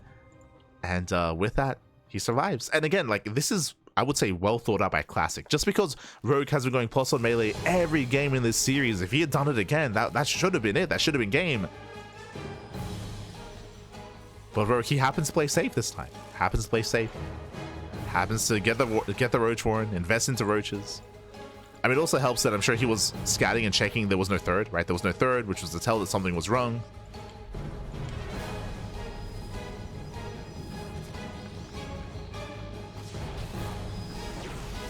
He's an Hannibal. He is. Let's go. But yes, this is a very old school build. I say old school from a couple of years ago. Again, from like 2021, 2022-ish. I'll say like around 2021 era StarCraft. During the EPT era. During ESL Pro Tour. As Roach is able to shut this down. And I do remember Classic doing this build back then as well. And yeah, GG gets called. Rogue, he shuts down the all-in. And Rogue ties up the series. We are going to the ace match. Whew. GG. GG, well played. We're going all the way to game 7 here. We're going all the way to the final game of the series. And again, it's been a long time since I've seen a slow lot all in like that. It's been a long time. And again, I do want to give praise to Classic because it is a really old build, but I do think that it would have worked well against Rogue in any other game. In any other game would have been amazing, but this time Rogue did play it safe. He played it safe. He got his Roach Warren. He was, of course, scouting, checking for the third location. He didn't know what was coming his way, but he knew something weird was going on and did play it safe. Did play it very, very safe. The spores were done really well. I loved the positioning of the spores. I loved how he was just pulling back the prism. I'm pretty sure those spores were thrown down just in case it was DTs, just because they didn't know what was happening. But to be able to use them to just zone that prism away, to delay reinforcements as well. Really nice crisis management there by Rogue. Very nicely done. GG. Ooh, GG, well played. And with that, we're going all the way to the ace match. We're going all the way to game 7. We're loading into Maganatha. Let's go. Let us go.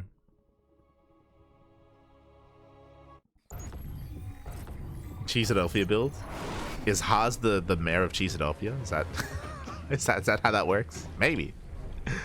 But here we go. We're getting into the final game of the series. The final game of the ace match. Spawning in the top left-hand corner of Maganatha, we have the South Korean Zerg player. We have the blue Zerg clawing his way back into this and bringing us all the way to game 7. For Team Falcons, it is Rogue. And spawning in the bottom right-hand corner, we have the madman himself going for a crazy old school all-in, which did fall in his face. It was shut down, and we'll see if we can bring it back for Virtus Pro. It is Classic. Let's go. We've made it. We've made it here to the final game, to the ace match. Ay, ay, ay. And I'll be honest, all I'm thinking about is Chappie versus Pez. That's all. That's all that's going through my mind. Oh god. As Chappie had no idea what was going on, and he tried to defend with Lingbane. It was an attempted Lingbane defense on Cosmic Sapphire against the slow load all in. Good times, good times. Meanwhile, big shout out to Turbo Quacker in the chat. God, thank you so much. Thank you so much for the 5 gifted subs. Gifted subs to Only Ale for the Krail. To Wapido, to Loka, Akago, and Uppetry to Sal. Oh my god, thank you so much. Thank you so much, Turbo Quacker, for the support. We always do appreciate it. Thank you, thank you. Turbo Quacker, one of the old school supporters in the chat from many years ago. We appreciate it. Thank you, Papi, thank you. Do appreciate it. As we're jumping into the ace match. Oh boy. And yeah, Classic showing off that he can have some versatile, crazy play. But after it failed in the last game, I expect Stargate. Stargate opener will slow things down and build up into a more standard mid game. Really, my eyes are going to be on Rogue.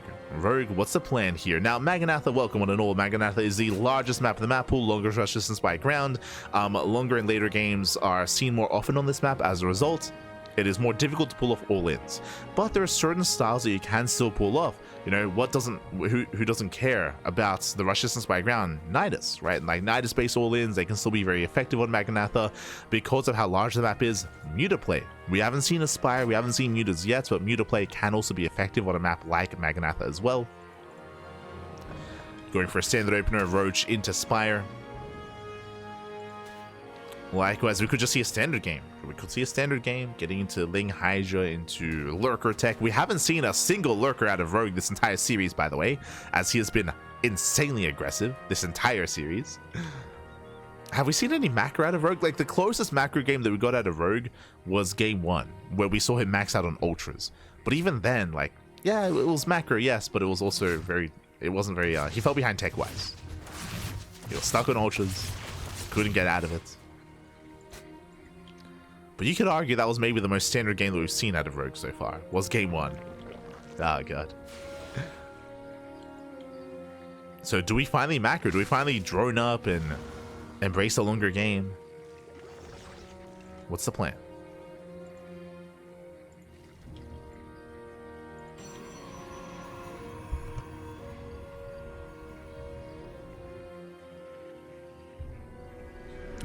Oh, the degen duck, guys. It's been years, Pappy. It's been years. Here we go. Double it up, moving out. Will threaten the natural.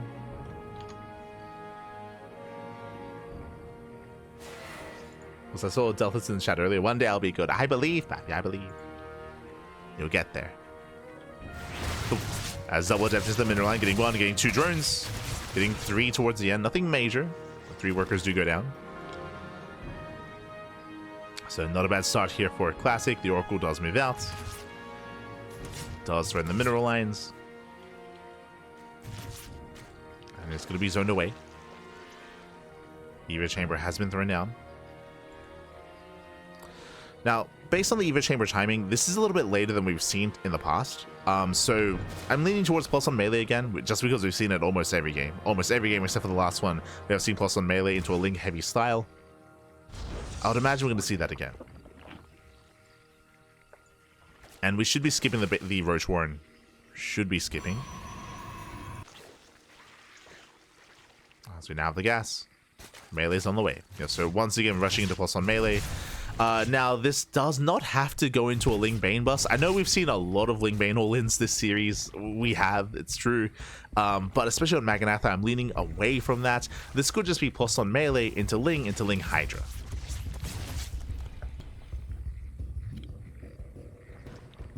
Never mind. God damn it. Bailey Nest gets thrown down. Now this nest is a part of the wall. We're not hiding it, so this could just be safety, right? I'm coping right now. This could just be a safety Bailey Nest, and we could just be planning on droning, macroing, getting into a lair, and working towards Hydras. It's possible. Where's the lair, by the way? We'll see. We're getting up to 4 gases. Okay. That's a lot of gas. Getting up to 5. 5 gases on the way. This should be a safety Bailey Nest. We should be seeing a lair momentarily. But it is a late lair because of that nest.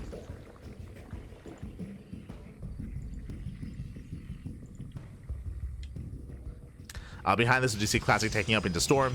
Yep, there it is. Lair is on the way. Now, again, this is a late lair because of the Bailey Nest, so it is going to be a little bit more delayed. But based on all the gases being taken, this does look like Hydra tech. Or technically, I say this looks like Hydras. It could be Ling into Mutas, into Spire. That's still a viable option. It is risky to go into Mutas without going into a Roach Warren to be safe. I will say that. So it's less common to see Ling Bane into Muta in ZVP. It's more common to see Roach into Muta instead. So leaning more towards Hydras here. Leaning towards Ling Hydra. And yeah, this is just a safety Bailey Nest. Rogue, he's droning. He's droning up, he's saturating. We're waiting for the lair to complete. Did invest into a heavy Ling count, but hasn't achieved too much yet. Yeah, plus on range on the way, so it is going to be Hydras. Hydra gets thrown down. Ooh, as we set up Overlord Speed. Okay. Overlord Speed is on the way. Now, what we have seen time and time again, I want to say twice now in this series, is Rogue going for a lair all-in with just purely Ling Bane Hydra. So I have to assume that that's what we're doing here. If we join up a little bit further, if we take another base, then we could tech up into Infestation Pit, in towards Lurker tech, but that's just something that we haven't seen today. Like, it just hasn't happened. Yeah, Hydras are amassing, and it looks like we're setting up for, I would imagine, Dropper Lords. Oh boy. Show us those Dropper Lords. Yeah, Rocks are being knocked down. Rogue is cutting workers. I mean, the drone count is solid, but here we go. There are the Dropper Lords. As you mentioned, you don't get Overlord speed unless you plan on going for Dropper Lord play. And I believe we're going for another kind of lair-based all-in. Just pure maxing out on Ling Bane Hydra. And once again, the win condition for Classic is just defend and survive. If he can just hunker down, fortify himself, and minimize losses, then he will get ahead. He will take a lead. Now, Classic, he has some information as to what's going on. He's just walling up. Yeah, oh my god. We have a full wall of cannons and shield batteries on the third, and at the fourth base as well. Very nice setup, knocking down the towers. Classic is just turtling up as hard as he can. Good read here by Classic. Here come the drops. Going for bailing drops even. So bailing drop into the main, bailing drop into the third. At the same time, the main army will be pushing right down the middle. And again, no infestation bit, no lurker den, no other tech. It's just purely a lair-based all-in. And once again, the soup does lie.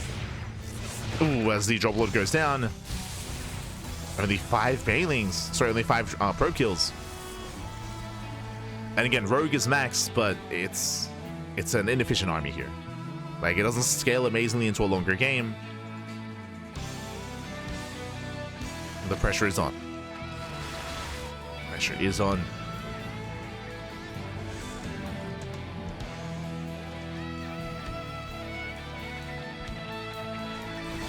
Classic is walling up, throwing down more stasis traps. He's got 8 High Templar. That's a lot of Storm.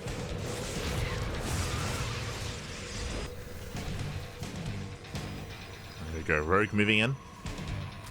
Waiting for Baneling speed. And he has to at least break the expansion. He has to at least break the base. We'll see if he can. And again, if he doesn't do the critical damage here and now, he will fall behind. Okay, we're going Infestation Pit. Now is on the way. It's a late pit. Late Infestation Pit, but he's going for it. Here come the storms. Here comes the Link Bane. Does collapse in. With some brutal storms though. Bailey's being shut down. Boys pull away. Yeah, just in time. The boys are preserved. Oh my god, the Archons, they tank so well. The Baileys, they do nothing. They just melt against the Archons. And Classic holds. Classic, he holds. He doesn't lose a single probe. Jesus. Saves the mineral line. Shuts down the Link Bane. And this is what we spoke about. Like, sure, Rogue heals up like 50, 60 army supply. That means nothing. Like, the stupid lies back.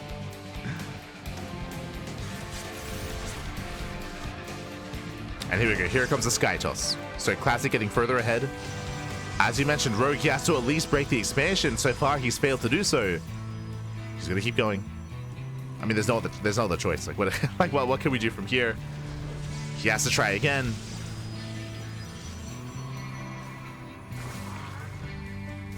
We're collapsing in. The boys are a little bit late to pull away this time. Brutal Storm of the Lings. Storm of the Banelings as well. Once again, the boys, they pull away. Only 2 probes go down, getting up to 3. He gets 3 probe kills. He gets 3 probes. Oh, God. He just rams his face against the brick wall. He does get the expansion, though. Okay. Does get the Nexus. Takes down the expansion. Took down all the sag defense. Ooh, Zealots, they will distract. They distract Rogue. They pull him back home.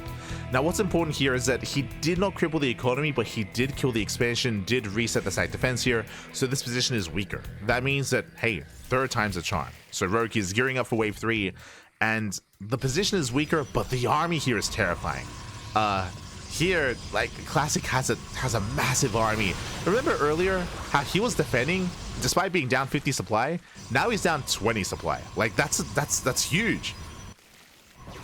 Like, Classic's army is massive. Storms once again zone away. Now Classic doesn't want to fight out in the open. True. Like he should not get baited. Shouldn't get baited. Or at least Rogue, he's hoping to bait him out.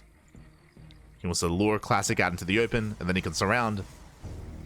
That is where Rogue can swallow up the army.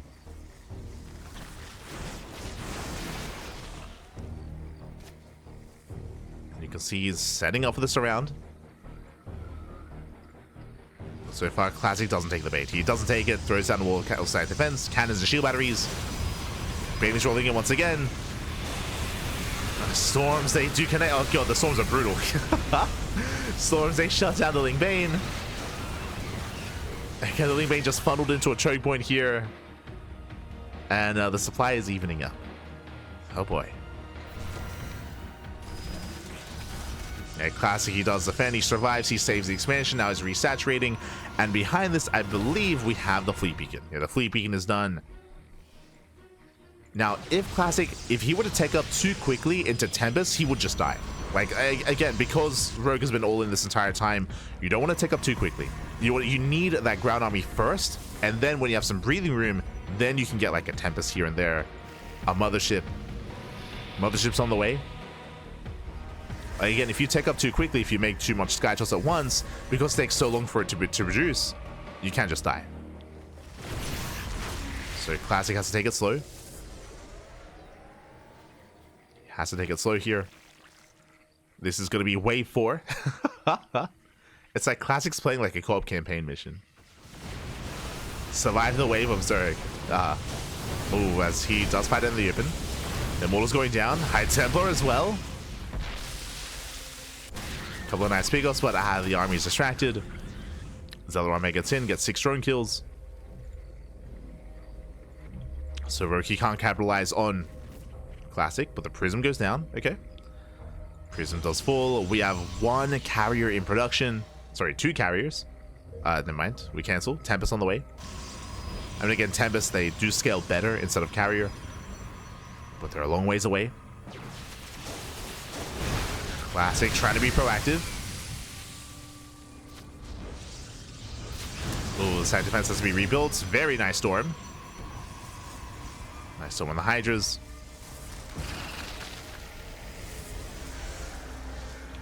Rogue trying to get a better angle.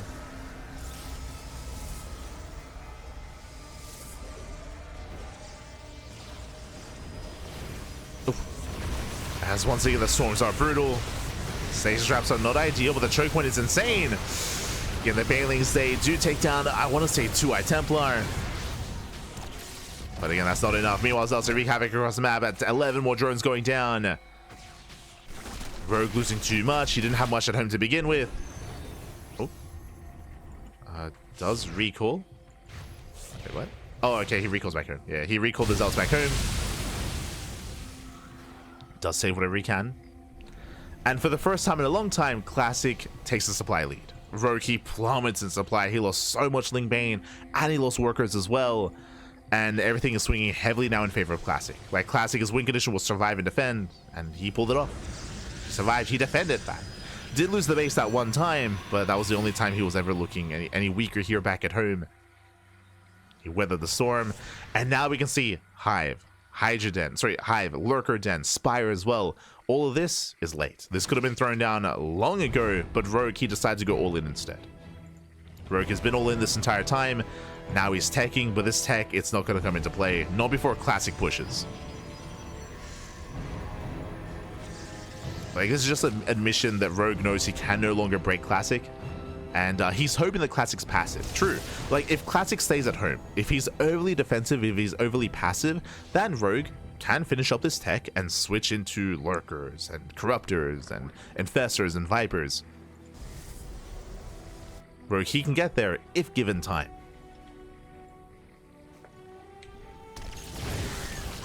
From the side of Classic, he shouldn't give him that time, right? Like, Classic, once he has a secure army, he should recognize he can push, and if he does, there's not much to stop him.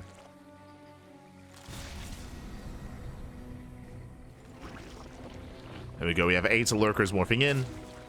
These are going to be Lair Tech Lurkers. They're still lacking their upgrades, as the upgrades have just begun.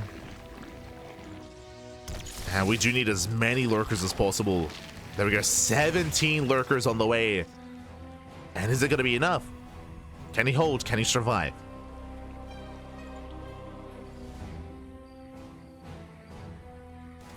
I mean, that is a lot of Lurkers. And the Skytoss army isn't too great, right? It's 2 Carrier, 2 Tempest. Like, Lurkers, they can hold their own. And right now, the goal for Rogue is just survive. Just survive.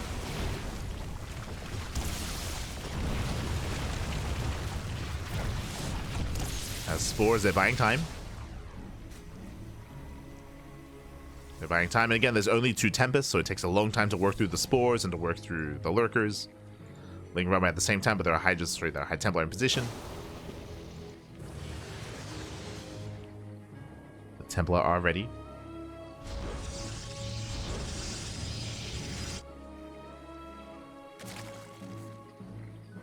The soup, reason I have trust issues. Oh no. Not like this. It's always lying to you, Pappy, always.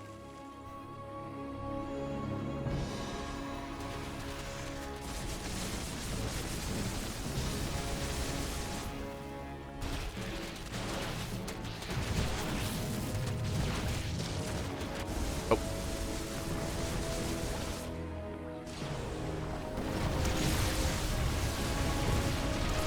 So we go, Rogue, he does rotate. Oh, nice feedback too on the Vipers. Vipers are in the mix, but the Storms are brutal. Oh my god! Storms, they shut down the Hydras. They've thrown away the Lings. Expansion goes down. And these are losses that Rogue cannot afford. Like, he cannot afford these losses. Likewise, Nidus into the main. Cannons in position. Oh god. Cannons in position. Army recalls back home. Defensive center expansion. Nidus is denied. And Rogue is maxing out. He's getting up to Corruptor production. Like, he is morphing in a standing army. It's still not ideal, but he's building it up. Oh.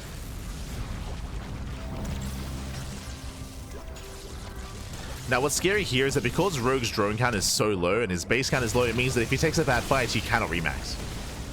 Like Rogue, he has no bank. Classic does. So Rogue, he has to be so careful with how he engages. And he has to buy time to get these bases back up and running, right? To get an economy.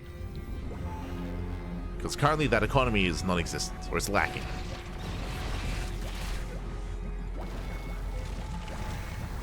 Army's moving in. Vipers, oh, they get feedbacked. Yeah, brutal feedbacks. Sniping one of the Vipers. There's one Viper left with energy. Knight is here towards the right-hand side. Does Classic notice at the same time Lurkers, they do punish that center expansion. But Lurkers are going down. Oh, does feedback. Does feedback. One Tempest gets sniped.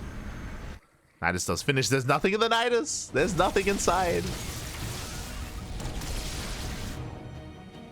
There's a defensive warp in. I mean, Lurkers, they will kill the center Nexus. True. Gets a base. These Tempests getting so much free damage in the center. Ooh, Classic does overextend. Should not push into those Lurkers. He's got to respect them. As 2 Archons go down. Classic does overextend. Has to rotate over. And again, that high Lurker count is keeping Rogue in this. But, oh, he's not quite in position. The northern base is going to go down. We spoke about it, Rogue. He's broke. Oh, God. Miscontrol. Bit of miscontrol. Rallies in. Losing 2 Immortals. Losing a High Templar. An Archon. Classic slipping up. And Rogue is taking bottom left. Going for another base. Nice on the right-hand side. This time there are Lings inside. This time there's something to threaten. There's something to threaten.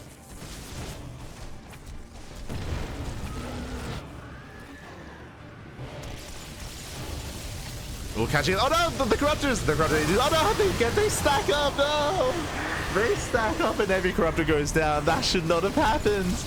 Speaking about army control and miscontrol here, Rogue throwing away everything. That was how many? That was, oh god, that was 16 Corruptors going down. And now there's no anti-air. There's no anti-air. There's spores. There's a couple of Hydras. Adoptions coming in. Hey, does catch a couple of carries at least. But oh god. That was brutal. When I saw it coming, when I saw it happening, I thought, oh, he's just gonna get like a volley or 2 off. But he stacked on the Archons. Just again, that's it. That's GG. GG gets called. Rogue here will lose everything, and Classic will claim the series 4-3, becoming this season's GSL champion. GG. GG, well played. It was a rough final game there for Rogue. As we mentioned, he was all in to begin with. He was completely on a lair-based all-in. We've seen this before from him in this series. His goal was to break the 4th base, and he failed to do so. Rogue, he was behind ever since that failed aggression, that failed all-in, but he was holding his own. He was surviving. Again, emphasis on that because he was down in workers, down in economy, he had no bank. It was a really rough follow-up there, but he had a chance, right? There was always still a chance there to maybe catch out some of the Tempest, some of the Sky Toss, to somehow get bottom left up and running and claw his way back into this game. There's always a chance to recover, but unfortunately, a bit of miscontrol there towards the end, miss army movement. He did stack his Archons, so he stacked his Corruptors on top of the Archons, and GG. GG, well played. Lost 16 Corruptors, and with that, that was game. That was game then and there. Congratulations here to Classic, as he will claim the series and is our champion. Congratulations here, Classic popping off. Again, able to have a strong showing here against both Gumiho and Rogue. Now, when it comes to Rogue, I will be honest, I was really curious to see how Rogue would adjust after his series against Hero. Like Rogue, he was hyper aggressive and very all in against Hero, and I was like, I wonder if he's going to do the same thing here or do something similar against Classic. The answer is yes. The answer is yes. We the only long macro games that we got were forced out because of Classic's defensive prowess. This is an example of that, right? Here on Maganatha, where Rogue was all in, the all in failed, he fell behind and struggled from there. We had a similar story on Persephone and another similar story on Ley Lines as well. where Classic just, yeah, he did his best stats impression, right? He raised up, he took the mantle here of the Shield of Fire. Classic was very, very defensive in this series, and with that he was able to excel over Rogue. There are definitely points where he did stumble. I mean, I'm still thinking about that game on Tokamak. Winding back, remember that was the one game where Classic went for an all-in. He went for a slow all-in, which was crazy, and it fell on its face. So yeah, we saw Classic mix things up a little bit, true, but for the most part was the defender. For the most part, did weather the storm, and GG well played. And with that, Classic is going to be our champion. Congratulations, shout out to Rogue for making it to the finals, for showcasing his own aggressive builds in ZVP against Hero and Classic, because even though Classic may have taken the series, I mean, there's a world out there in a shorter series, in a best of 5, where Rogue could have pulled it off. And again, it's really cool to see Rogue having a different approach here. I was curious when it comes to Korean Zerg players and how they would be approaching ZVP and Rogue. I feel like for a long time, Rogue, he was known for his late game in this matchup, known for his Lurker Nidus play, but we didn't see that at all. We did see Lurkers in the very final game, but again, he was forced into it instead. Rogue was just hyper aggressive, hyper all-in. Kind of reminds me of how Mara's been playing as of late. For sure. But with that, GG well played. Classic, he will be our champion, and he will secure himself here as the number 1 of the season. Oh my god, just trying to catch up here. So something that I missed out on were the interviews, just because we were catching up on the group stage and here on the semis and the finals as well. And I didn't get to catch up on any of the interviews that they had. Shout out to Team Liquid, they were able to conduct some interviews with Hero, with Classic, with Rogue.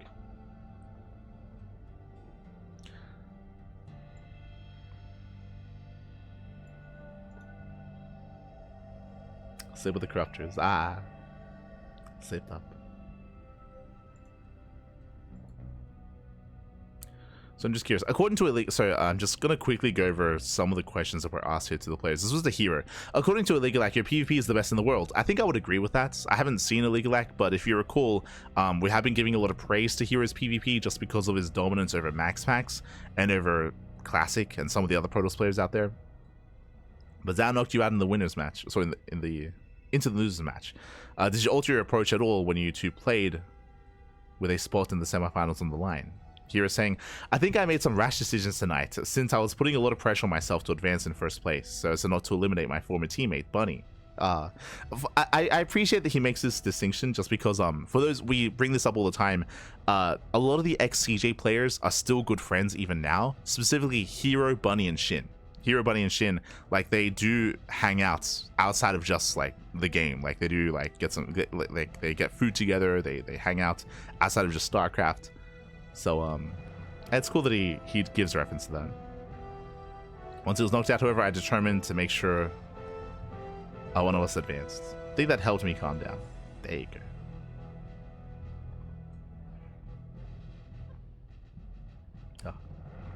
But yeah, I guess I'll be going over this later. So we're gonna be featuring, we're gonna be hosting the podcast later on tonight, and we're probably gonna go over all these interviews then. So I'll hold off on that. But yeah, big win here for Classic. Big win, Pappy, big win. And I feel like this also shows off as well just how close the skill level is currently in Korea. We brought this up during the group stage and at the start of the broadcast. But what I'm getting at here is, for example, Kyor, he got top 2. He got top 2 in season 1. Kyor, he got knocked out in the group stage. In group stage 1 of this season of GSL, right? So we had Hero, who of course was our champion, who also got knocked out early on by Rogue.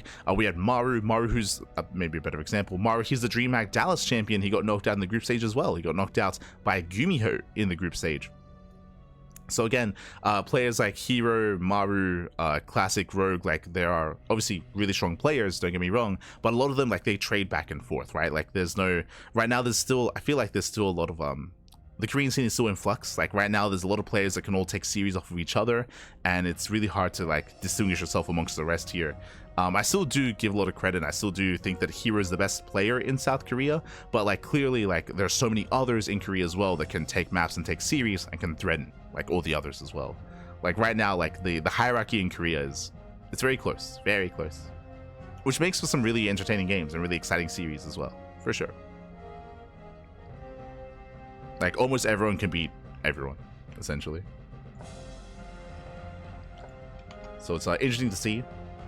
Interesting to see like the Korean scene at the moment and like how everyone compares to each other. And here's hoping to another season of GSL, of course. Again, right now we only have 2 confirmed seasons for the year. We had to wrap them up before EWC, and Esports World Cup is next month. And the future of StarCraft is a little bit uncertain in regards to post-EWC. Of course, we're going to be doing our best, and the community has rallied together to host and run tournaments like the RSL, like Sparkling Tuna Cup, Korean StarCraft League, Wardies tournaments, Euthermals tournaments. Like right now, there's a big crowdfunding initiative for a lot of tournaments, including Home Story Cup as well. So yeah, all we can do is our best to run these events and have something for the players to compete in.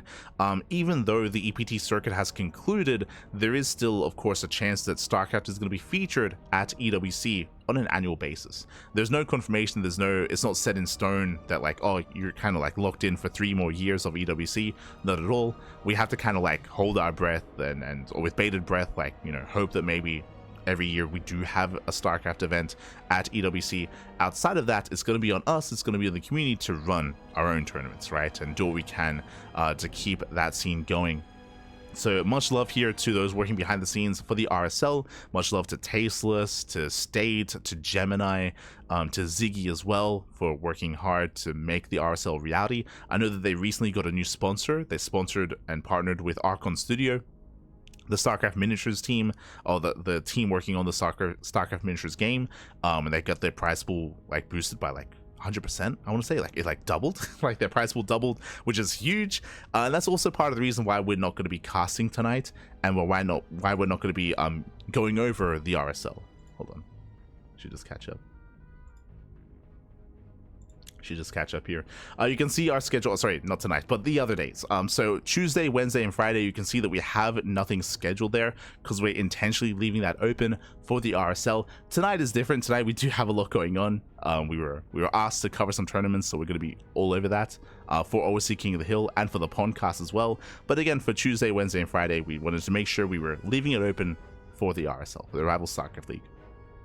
Likewise, of course, we're running our own tournaments. Wardy's running his tournaments, Euthermal as well. Like, we're all doing our part for StarCraft, and that's kind of what's going to be important moving forward here post EWC. Speaking of Esports World Cup, the global qualifiers this weekend, you can see it there on our schedule. So we're going to be all over those global qualifiers. Likewise, Home Story Cup is next weekend as well. So there's still a lot of offline StarCraft going on. GSL may have ended. We still have those global qualifiers, and we still have Home Story Cup. And on top of that, I believe we have OddsCraft. I think OddsCraft is on the same weekend as well. And there's also the Brazilian StarCraft II circuit, the Brazilian offline event. You can see there Sunday morning. It's a lot of content, a lot of StarCraft, a lot of StarCraft, a lot of StarCraft. Here we go. I launched Weekly's game. I just purchased a house and a mortgage means it's just rice and beans for dinner for the next 30 years. Let's go. Let's go. I mean, again, you know, we're hosting events or running tournaments, whether it's ourselves, whether it's other community figures in the scene. We're doing our part. Doing our part. Well, yes, congratulations. Congratulations on the new house.